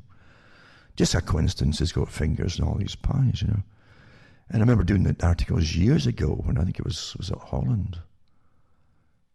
That the first project to try grow human meat or meat in tanks, artificial, or it's really real meat, but created artificially through other sources, genes. So here's the human stuff, right? And it says, even if you have no desire to eat the flesh of fellow humans, it's not so uncommon to wonder from time to time what it looks and tastes like or feels like and so on. And so it says the muscle's red color can be traced to the presence of a richly pigmented protein called myoglobin, and more specifically, hemis, the chemical compounds that myoglobin uses to bind and store oxygen as a fuel source for active muscles. So there you go. For heme, which is the hemoglobin part of it, I suppose. Anyway, it says the Meat and Science section of Texas A&M University's Department of Animal Science. It says, according to the Meat Science section, pork, lamb, and beef average 2.6 and 8 milligrams of myoglobin per gram of muscle. And it says the concentration of myoglobin in human muscle tissue is relatively high, even relative to pig, sheep, and cows, coming at close to 20 milligrams per gram. So there you go. Isn't that fascinating to see what your future, and very shortly your future meat, if you get any at all, by the way, is going to be like, isn't it? This little bits that just happen to get into the paper, you think, just happen to get in there, right? And this one just happens to get in about the same time. Scientists grow your own human steak. You can actually eat it, says here. So the scientists in the US have created a human steak which can be grown using your own cells and blood. The bizarre creation is known as the Ouroboros steak, named after the ancient Egyptian snake that eats itself, though creators have insisted that eating meat grown from human cells isn't cannibalism. I'm glad they got experts saying that it's not cannibal. Eating human meat, doesn't matter how it's grown, isn't cannibalism. That's pleasant. I guess they can convince you of anything, eh?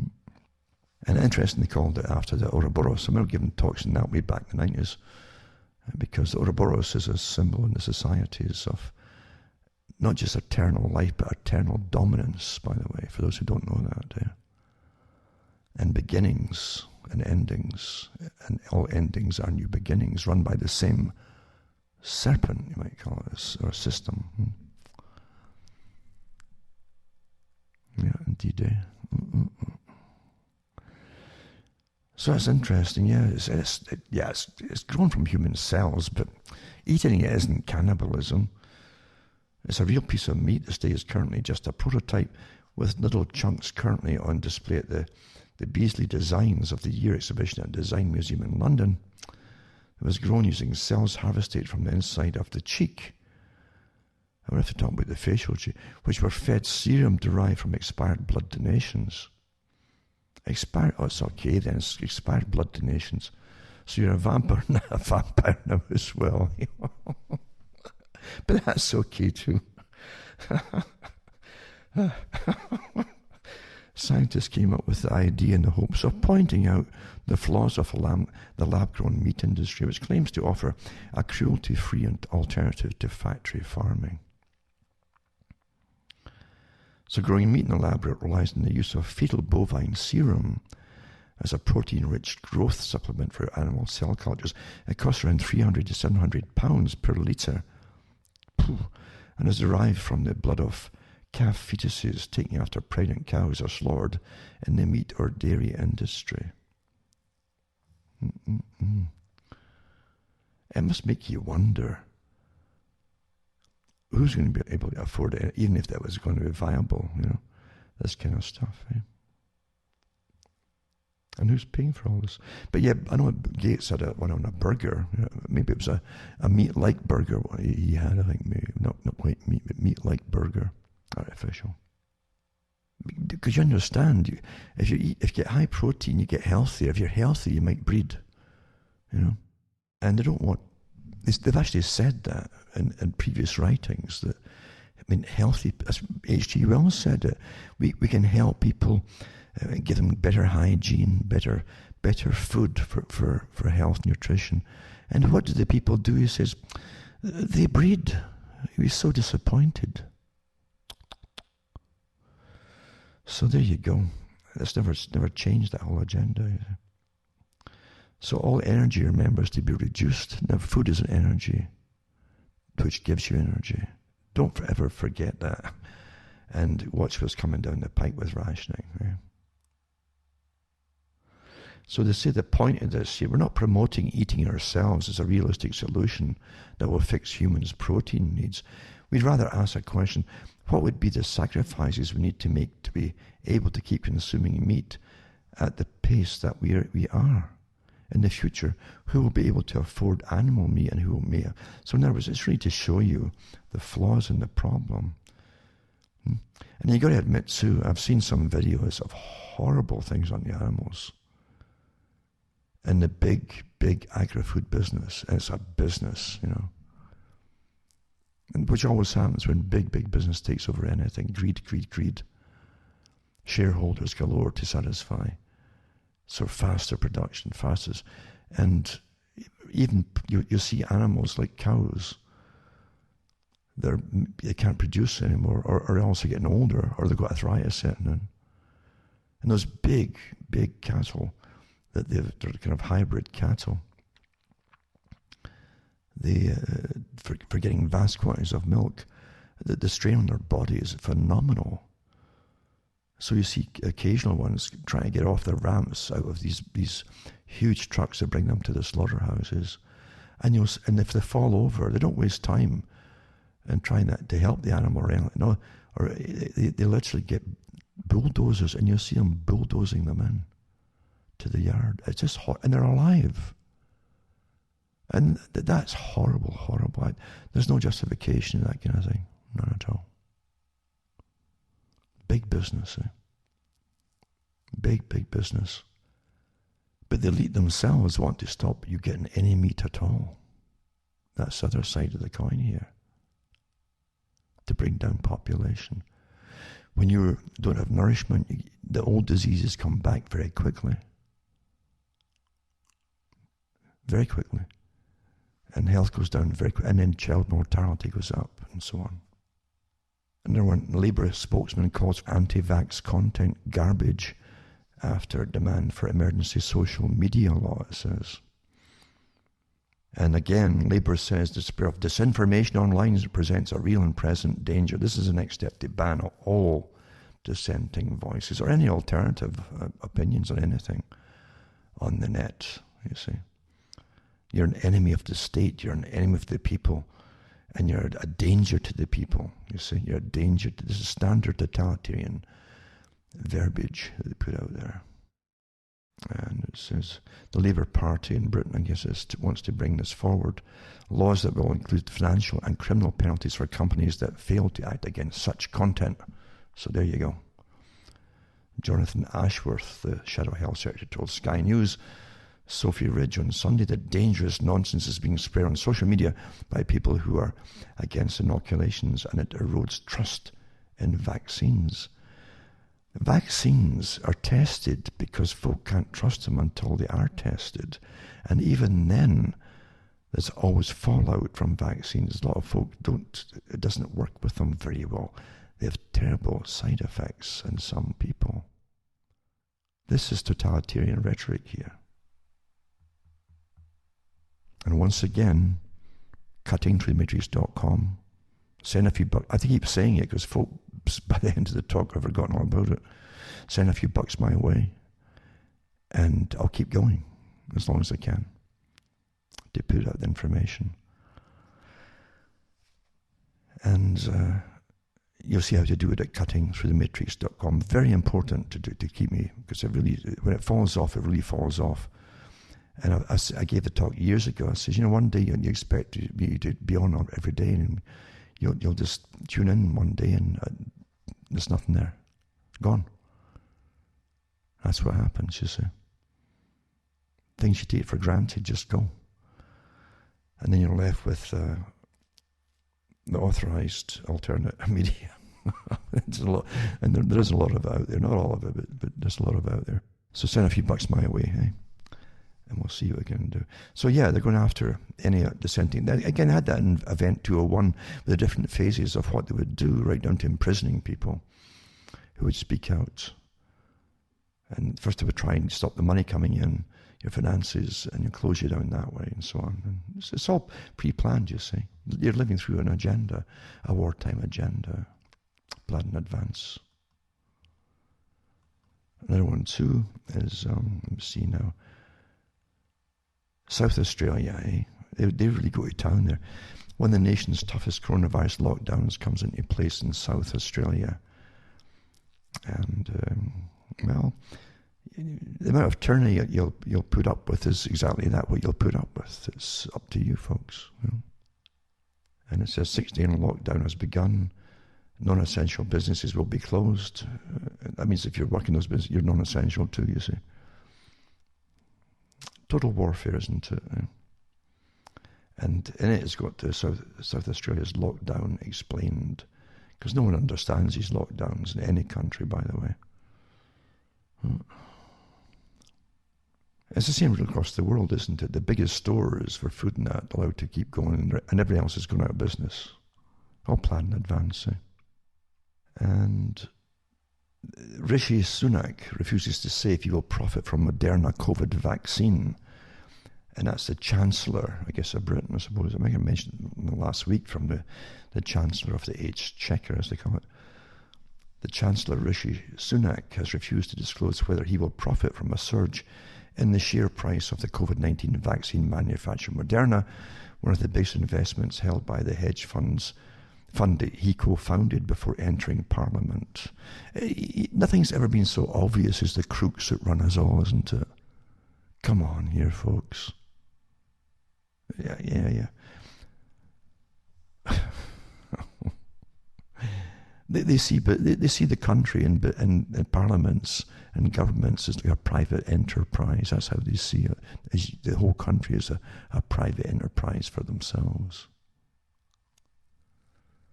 How can I get really stinking rich? Well, let's have an infection and I'll have massive shares in a corporation that will get the vaccine contracts. And anyway, I won't even waste my time on this article, but there you go. And the UK is just weeks away from a mass COVID vaccine program, Matt Hancock in the UK says. Weeks away. As soon as the jabs are revealed to be safe. Now, they can't even say that because there's always a certain amount of folk who have massive bad reactions and some death from any vaccine. So you can't say they're all. See how it's misleading. The National Health Service will gear up for a huge vaccine push across the nation to keep people safe from coronavirus. I'll also put up Peter Hitchens' one where he says that what's all the whole thing about for a virus that most folk don't even have the symptoms of. It really doesn't matter, does it? I mean, truth doesn't matter that much at all now, does it? Not really. And that's pretty sad. And also, high tech getting used. New Jersey cops use speaker drones to help enforce pandemic lockdown. That's from Digital Trends, it's called. And there's another one too on something similar in the States as well. And again, Fauci's new COVID crushing guidance to Americans is do what you're told. That's what he says on a talk show he was on. I'll put that up too, and you can see it for yourselves if you don't really believe it. And this is New York Post reports. The longtime director of the National Institute of Allergy and Infectious Diseases repeatedly clashed with President Trump and his administration, who have dismissed him as a bit of an alarmist. At the very least, they have been polite. No, he's on board totally with this agenda, sadly. Scotland tiers which areas have level 0, 1, 2, 3 and 4 restrictions and our government's new COVID lockdown system and rules explained. No one understands even. I think even the police chief of Scotland said the same thing, and England as well. They don't understand these systems themselves, so it's ridiculous. Absolutely ridiculous. And you already probably know that Berlin, Germany, that's had a history of getting rid of totalitarian systems in the past. It says police break up large Berlin protests as Germany passes tougher coronavirus laws. And they're really pushing it in Germany again on the public, because they try to suppress the public into compliance again by using more, vicious technologies to do it all, of course. And they've had demonstrations, I think, in Denmark and other countries too, where they come out banging pots and pans and blowing whistles, not to protest the push to enforce coronavirus restrictions on lockdowns on the public. And so now the governments are fighting them now, you see. This is an agenda. It's really way beyond COVID, for the whole reset agenda. That's it. That's what it is, folks. So I'll put this one up too. And then COVID statistics revealed 95% of deaths had underlying health conditions, and ICU hospital beds are lower than the 5-year average. And this article here is from the Sun newspaper in Britain. And it says, so, how do critical hospital admissions or beds compare with the last 5 years? Hospital bed occupancy for the beginning of this month, this is November, is actually lower than the 5-year average for November. So don't let the facts get in the way, for goodness sake, and cover that sun, for goodness sake. It's putting too much light out on the world. This is earlier this year, it emerged that the government's stark protect of the National Health Service warning may have actually cost lives, as many with life-threatening conditions and cancers didn't seek help or couldn't get the help that they needed. I've read these articles already, what happened there. They couldn't get them, right? So it really is pretty awful what's going on here. And don't forget that the terminology that's used too. It says data from the Department of Health said 14,479 people were in a hospital in November 17, right?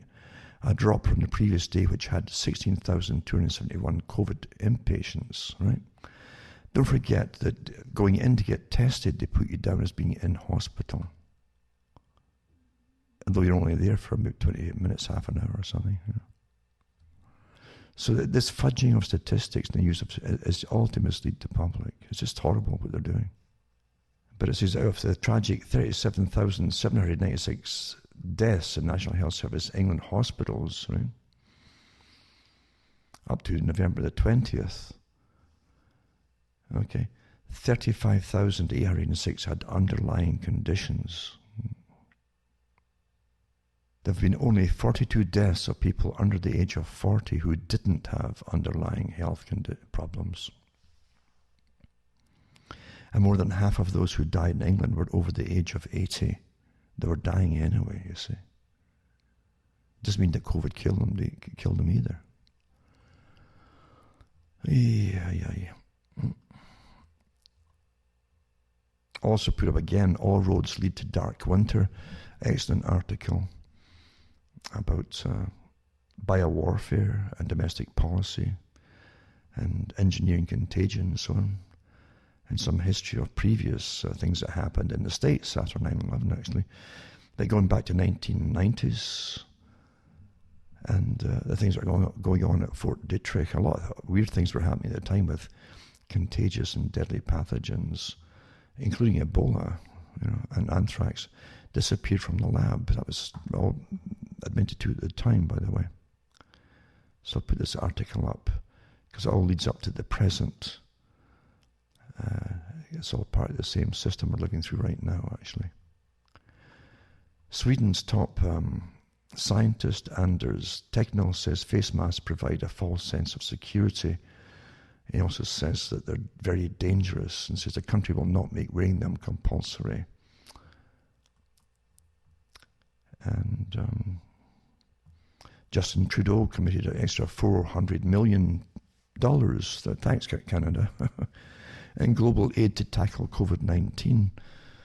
It'll help development and humanitarian efforts to respond to COVID-19.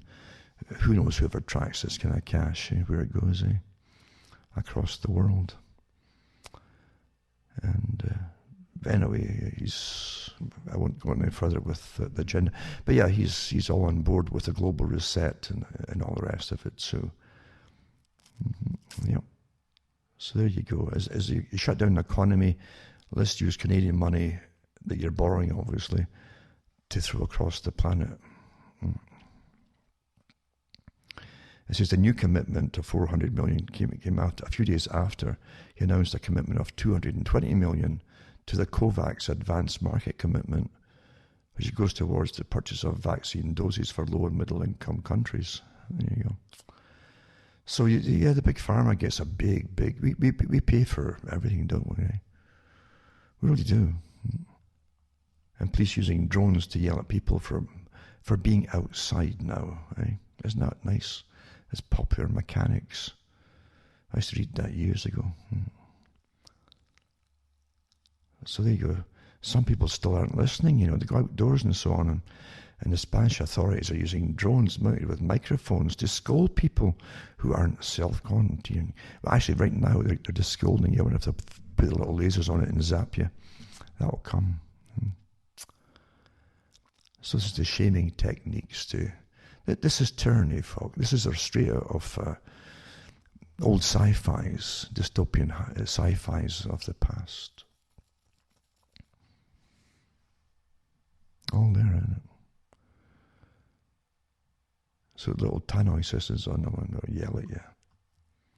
Just like they showed you in Fahrenheit 451, the movie, where they go around the buildings and these vehicles, because they're using vehicles too, by the way, with tannoys on them and loudspeakers and yelling to people, come outside and stand in the gardens. That was Fahrenheit 451. Here it all is, And the WG Public Health orders closure of old order Mennonite churches and schools. I'll put this article up there too. Again, this is, they're easy targets, aren't they? And then churches adjust to COVID-19 limits. Another one. This is a pro-propaganda one. This next article, tell you how they are complying, and they're having services online now for some like Baker City Church and so on. Yeah, telling you. It's a PR piece to show some of them are complying, but the poor Mennonites are getting hammered because they've got a history of just leaving the countries that start persecuting them, and I don't blame them. The first mass testing scheme for coronavirus begins in Wales, and it tells you it's Tideful, I guess it's called, or Tidful, in Wales, and it's mass testing of some fast test that they're using.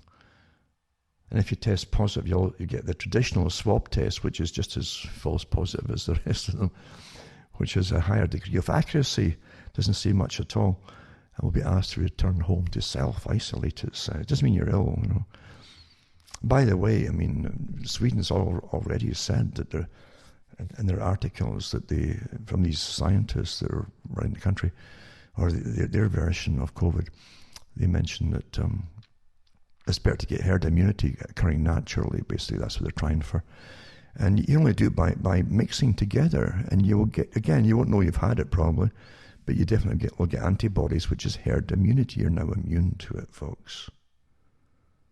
That's why they're having you locked down. Having you locked down, not mixing, stops it from passing on to herd immunity. So they're deliberately stopping you from getting, because they want to sell vaccines and getting you addicted to actually getting vaccines. You can actually cause addiction to, what have you got today? We've got this newfangled so-and-so for you today. Oh, I'll try that too then. Yeah. What about the new one for this one? I'll throw that in as well. That's what it does. As I've mentioned, even the Daily Mail's now really joined, again, all the rest of the media and on anti-vax conspiracy theories still being peddled on social media despite tech companies promising crackdown. So put that article up as well if you want to waste your time on it. It's all predictable, isn't it? Because it's part of the agenda. They go through all of that in their tests and their dry runs, like Event 201 and so on. They go through all that, even as far back as the ones from 2010 from the Rockefeller Foundation. Step by, we're following the script exactly, Spreading anti-vax conspiracy theories should be a crime, top scientists say amid fears bogus claims will damage uptake of coronavirus jab. And Delingpole goes on and put that he's a good writer too. It says Sesame Street sells its soul to the Great Reset. I've mentioned it before, how they use even children's programs to propagandize everything. You don't realize it, and always have done. So it's teamed up with the World Economic Forum to make a series of videos, educating children about that brainwashing nearly screwed it out. Educating children about the vital importance of learning to live with the new normal, wearing masks, maintaining 6 feet from social distancing, and gratefully accepting their vaccine shots, etc. Getting used to not playing with friends in person, but just meeting them virtually on a screen.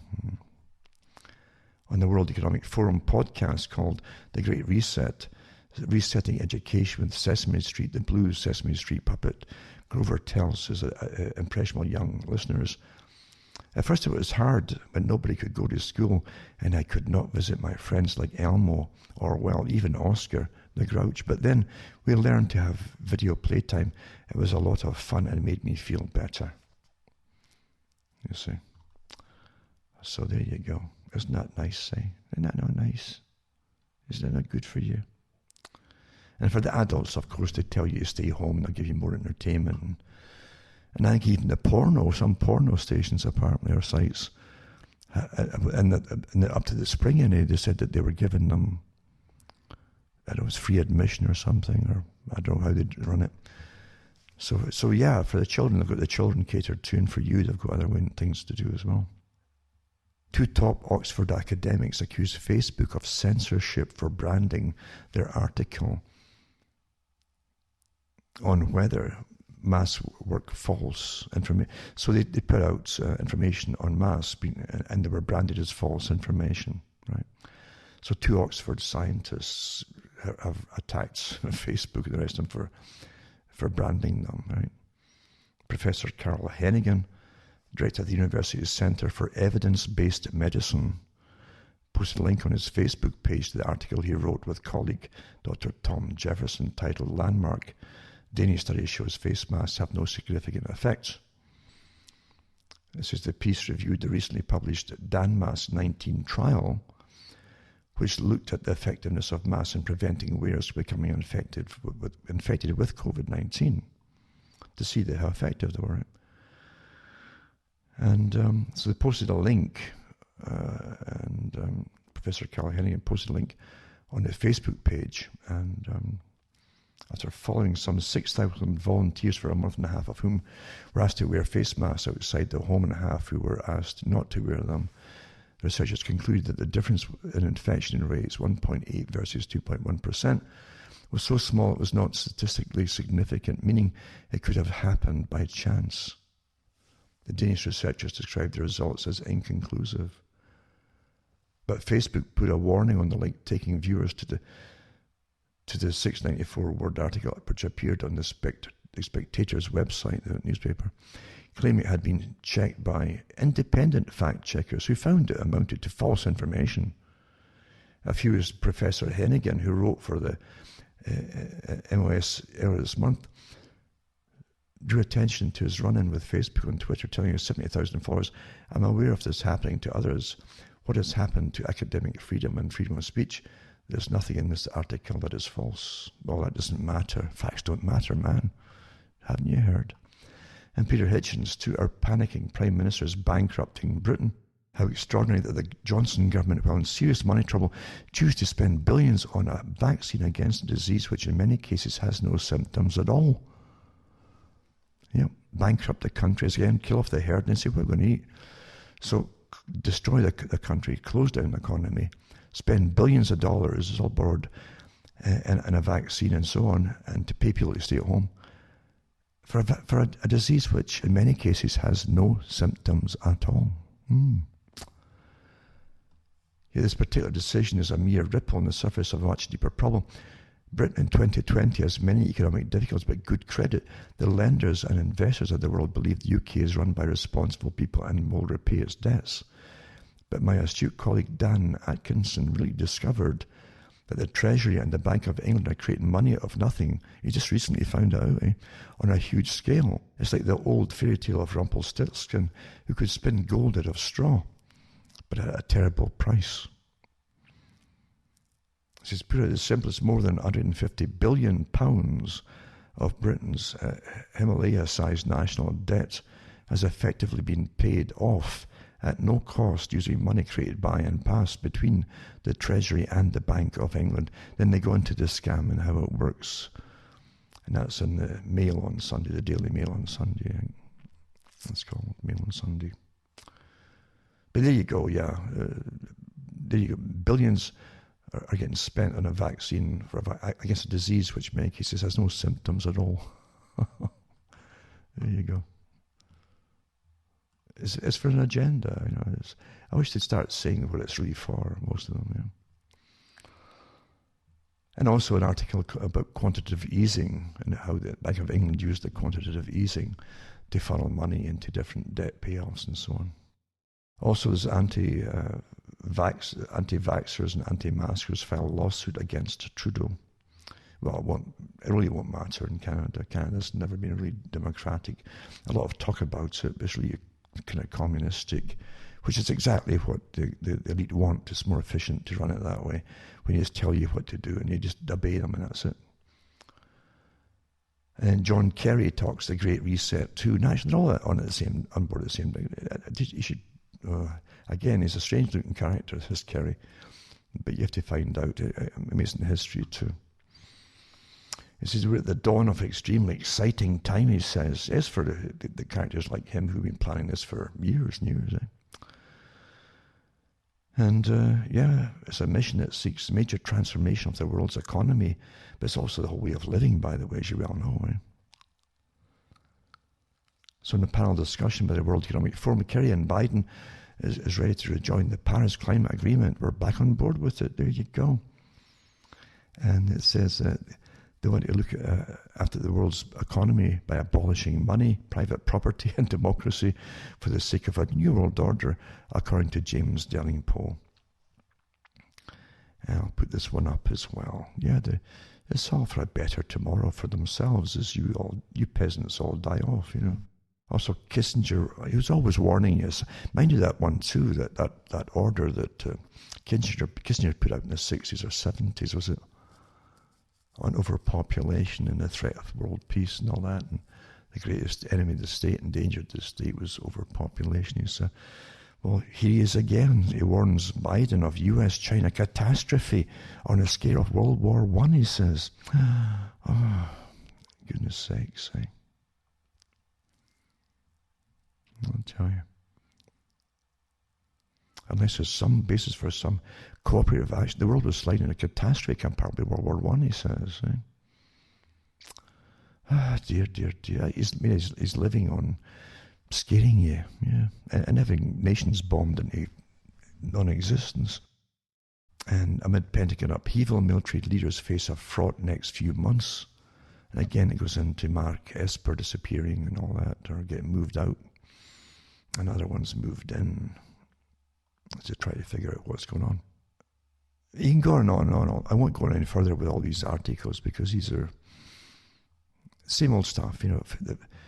There's fears about coronavirus Christmas. Thousands could spend holiday season alone if wrongly diagnosed. If you're not sick, you're not sick. This is such a scam, really. Incredible scam.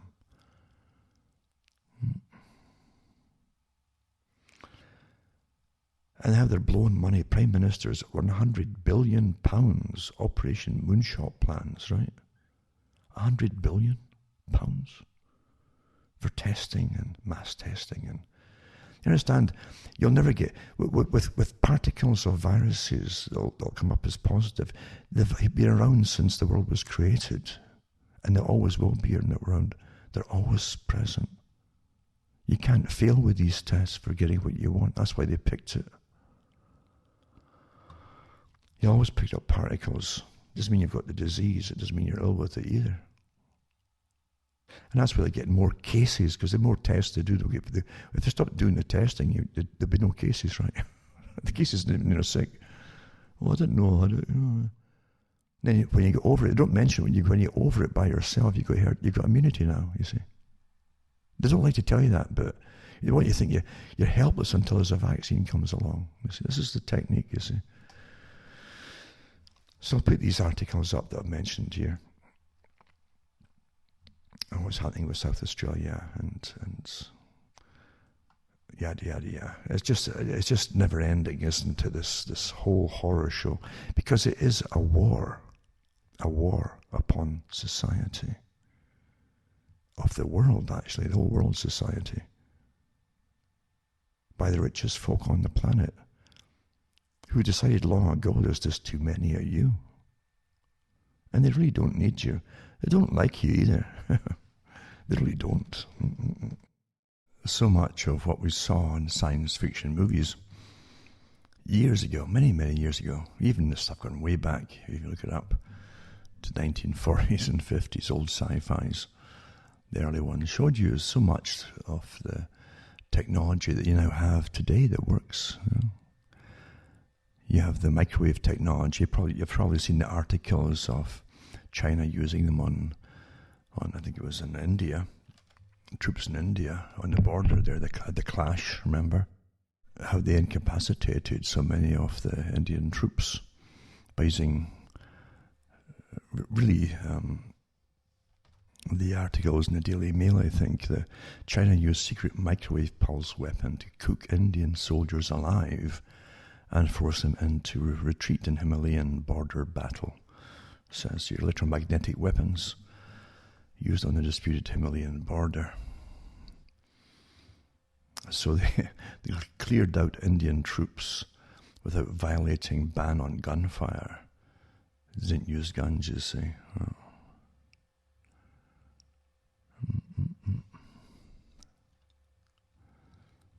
So it's increasing with higher tech equipment and technologies being used more openly this time. So the first time kind of openly. And I guess we get used to this idea. This is the kind of stuff, too, that they use for people who used to laugh at people. They were called targeted people, who certain things were happening to technological wise and feel sick and ill or warm, suddenly warm and sweaty. And of course that can be a symptom of other things too. But they often would claim that there was some kind of targeting going on. And it has come out gradually over years and years and years that weaponry is often tested upon their own people.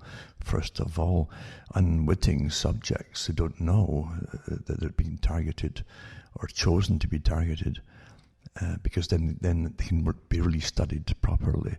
If you tell a subject they're going to be targeted, they're ready for it, their reactions are different, and so on. So you always test these things on the population, generally your own population, actually. And that's what you've had for years. And now they come out and admit, they've got all this weaponry, they've got on a big scale too, we can knock out whole armies with the stuff. But you also have the personal arms type of equipment too, that one soldier can carry to knock out a single or a group of people fairly quickly. High-tech stuff. And another one too, of course, is the one from, see now, I think it's, Futuristic device from Israeli firm puts music in your head without headphones. And its sound beaming 3D technology from Noveto Systems tracks ear and sends it audio using ultrasonic waves, creating personal listening pockets.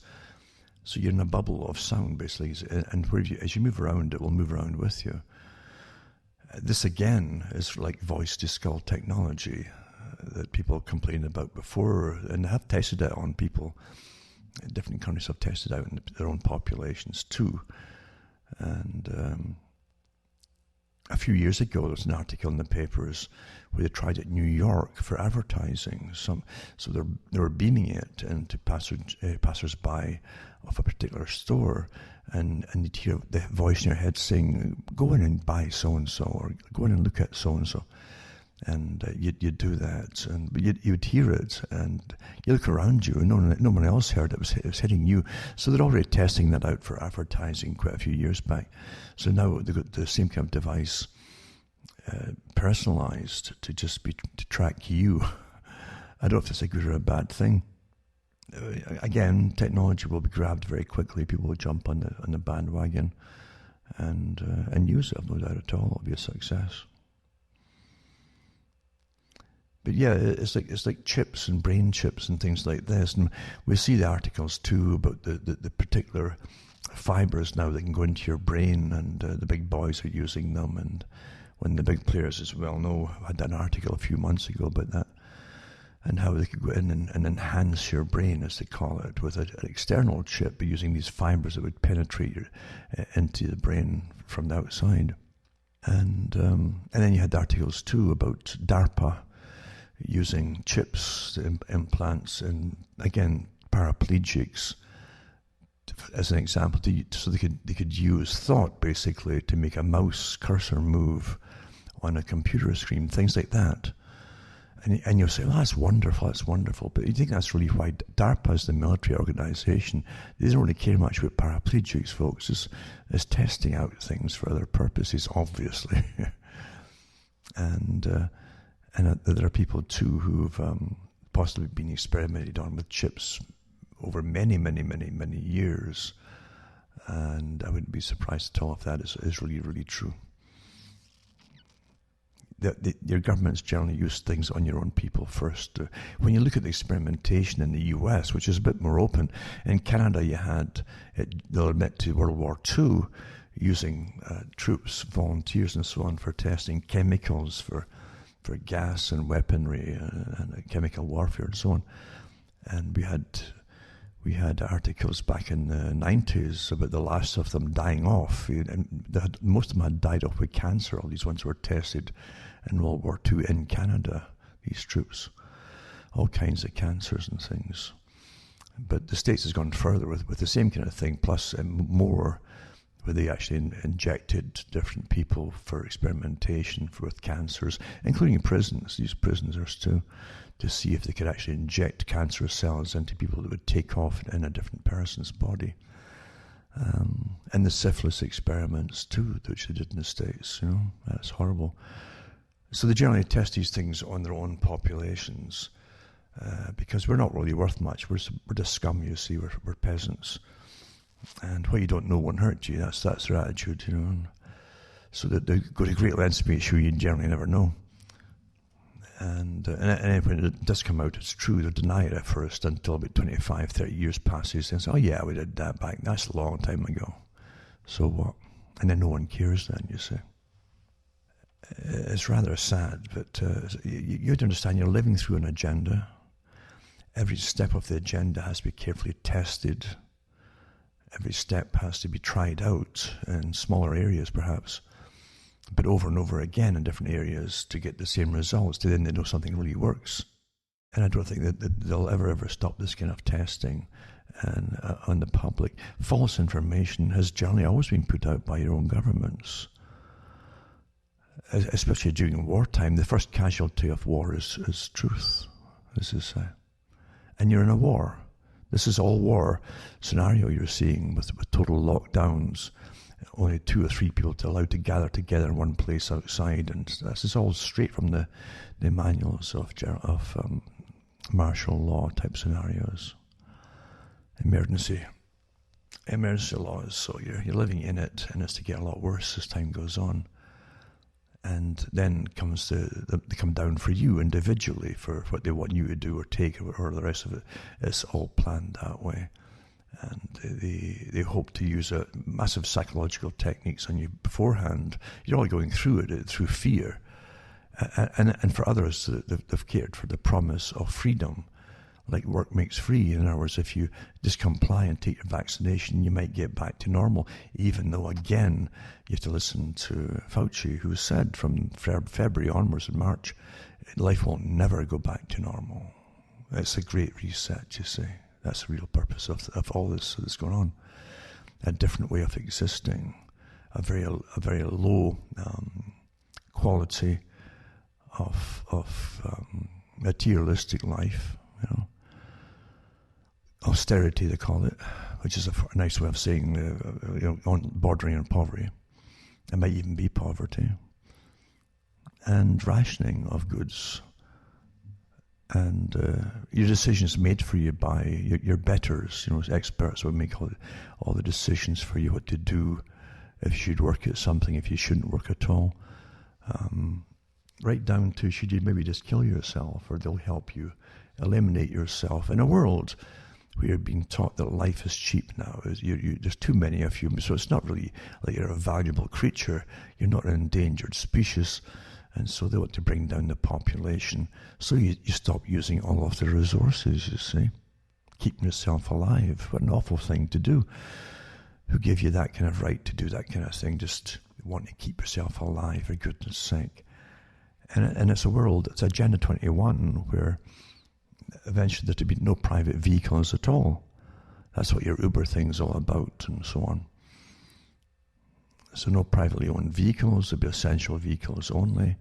No private property. Eventually, I went through this stuff years ago from the Agenda 21 publication from the governments themselves, and the sustainability crew with Maurice Strong. And it's all come down the pike. No private property eventually.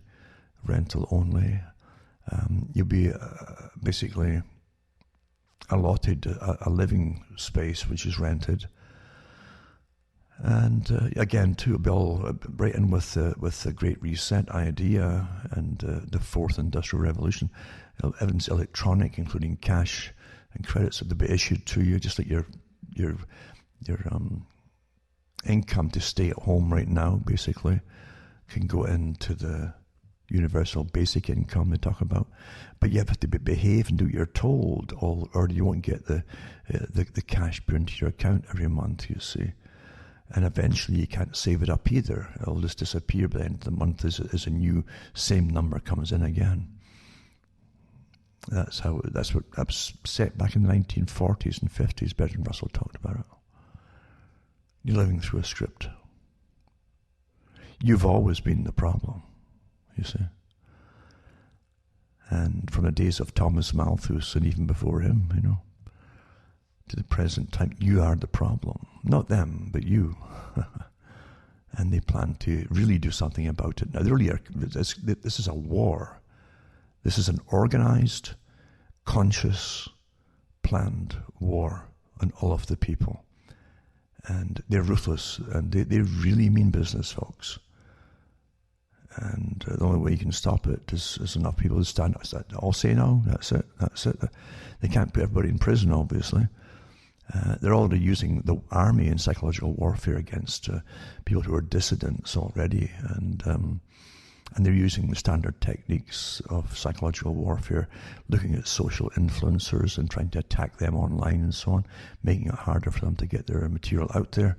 And then right from the PSYOPs manuals, they use all media to put out unified messages of what's going to be the truth and what's not the truth and so on. It's straight off the manuals, and we're living through it right now. And it's going to get worse, unfortunately, because if they stop now, you'd have to eventually retake your own governmental system somehow, and also regain your own liberty and your right to do to speak and so on. And then you'd have to look at what they've done and the damage. The incredible damage has been done already and massive debt, and never mind the deaths that have been caused by folk who can't get into hospitals and told to stay home with heart attacks and cancers and no pain medications. Utter psychopathic insanity. And that's how ruthless they are. So you'd have to take them to court and deal with them, wouldn't you? And they know it. And that's when they're really dangerous. They won't back down. They'll destroy the world before they'll admit they're wrong and back down. So, as I say, it's not a message, as I say, of cheerleading for the people. It's a message for an individual, because eventually you'll all get your turn to have your say, and that's all you'll probably be getting, was a bit of a say, perhaps. And that's about it. But you decide what you're doing in this planet here, and what your function is. And if we're just animals, then you've got to have animal husbandry. So you've got bosses. However, if you're a real human being with a spirit, then your maker has a right over you too, as opposed to government. And I think the maker's got a different purpose for you than being a blind, obedient, sterilized, and eventually sickened, weakened, malnourished human being. I think it's got better plans for you than that. But it's up to you what you want to go, where you want to go in life, and this life or anything to come is up to you, isn't it? But humanity's been so hammered for such a long time with a war which they did not know was even placed upon them, and this goes back generations. The point is not to just give up and let all the past have died for nothing. All those that went before you. And you can look at all those that have still got the right to come in the future and participate in living, and give them their chances. Each person has an individual chance to experience everything that's as wonderful in this life too, in this world. And I would dare those that have decided they're masters of the universe decide it all for us. We didn't vote anybody in to do this to us. And I think you all know that too. They certainly know it. And they're very conscious of it. But we fought for centuries and centuries to get rights and to get up off our knees, not to get back on our knees and feel guilty, but get up off your knees and stand up tall and then you can be counted. And don't cower to this repetitive evil of authoritarian tyranny. You've got to see it for what it is and point it out and call it out too. That's what you have to do. The evil that's been done already is horrendous, and it's up to you to say no. So take care of yourselves all over the world, and we're all going through it. Yeah, absolutely, we're all going through it. And you need each other. As I say, we always need each other for help. And a few words here and there to all your friends, or even the few friends that you have, which is generally what most folk have, is only a few real friends. Maybe only one or two, but you've got to keep in touch with them and help each other out when times get worse, because they're going to get bad. And find ways to get things for anybody who's locked down that they can't get them themselves, or they can't get out, or they're commanded not to go out. And so you got to find ways, right, like a resistance that operates through occupation. And you can't use electronic means to communicate for that kind of thing, obviously. That part of it, because then they've got the army already monitoring you now, and they have a psyops. That's what they do. Special forces. They're renting the internet and sussing out who the social influences are and so on, like they do in any campaign. Same kind of techniques. And then they find the terrified public and they put out the memes for them to follow and get them to turn on the ones who won't comply and go along with the agenda. It's all happening, and it's the military's. They admit the military's now involved. But it was obvious before the military admitted it. Amazing times though, isn't it? So take care of yourselves, and let's hope we all get through this winter in the West. I think Australia's going through their summer, isn't it? Going into it. And yet they're locked down as well. So again, the climate doesn't matter with this very novel coronavirus. It's very new indeed that they can do amazing things that generally doesn't do. But that doesn't matter, does it? They've got every sign and symptom in the book for colds, flus, or just feeling off colour, or bronchitis, or pneumonias, and it could be any of those things. It might just be that you're a bit tired, but it makes no difference at all. A sniffle, no sniffle, diarrhea, constipation, they've covered every base with this thing. And of course that's what they're doing in hospital. Any of the symptoms at all, the symptoms, they'll just put it down as COVID. That's all come out. We've got enough evidence to last years and years, just reel it all off the scam up until now. We know that. We have had to admit and lower the numbers and tell true figures or truer figures than before. But it won't stop them. They're back to square one again. So there you go, a terror campaign upon the people. They all have to be held accountable for what they're doing. Absolutely. Yeah. For myself, take care. Alan Watt from Ontario, Canada. This good night, and may your God or your gods go with you.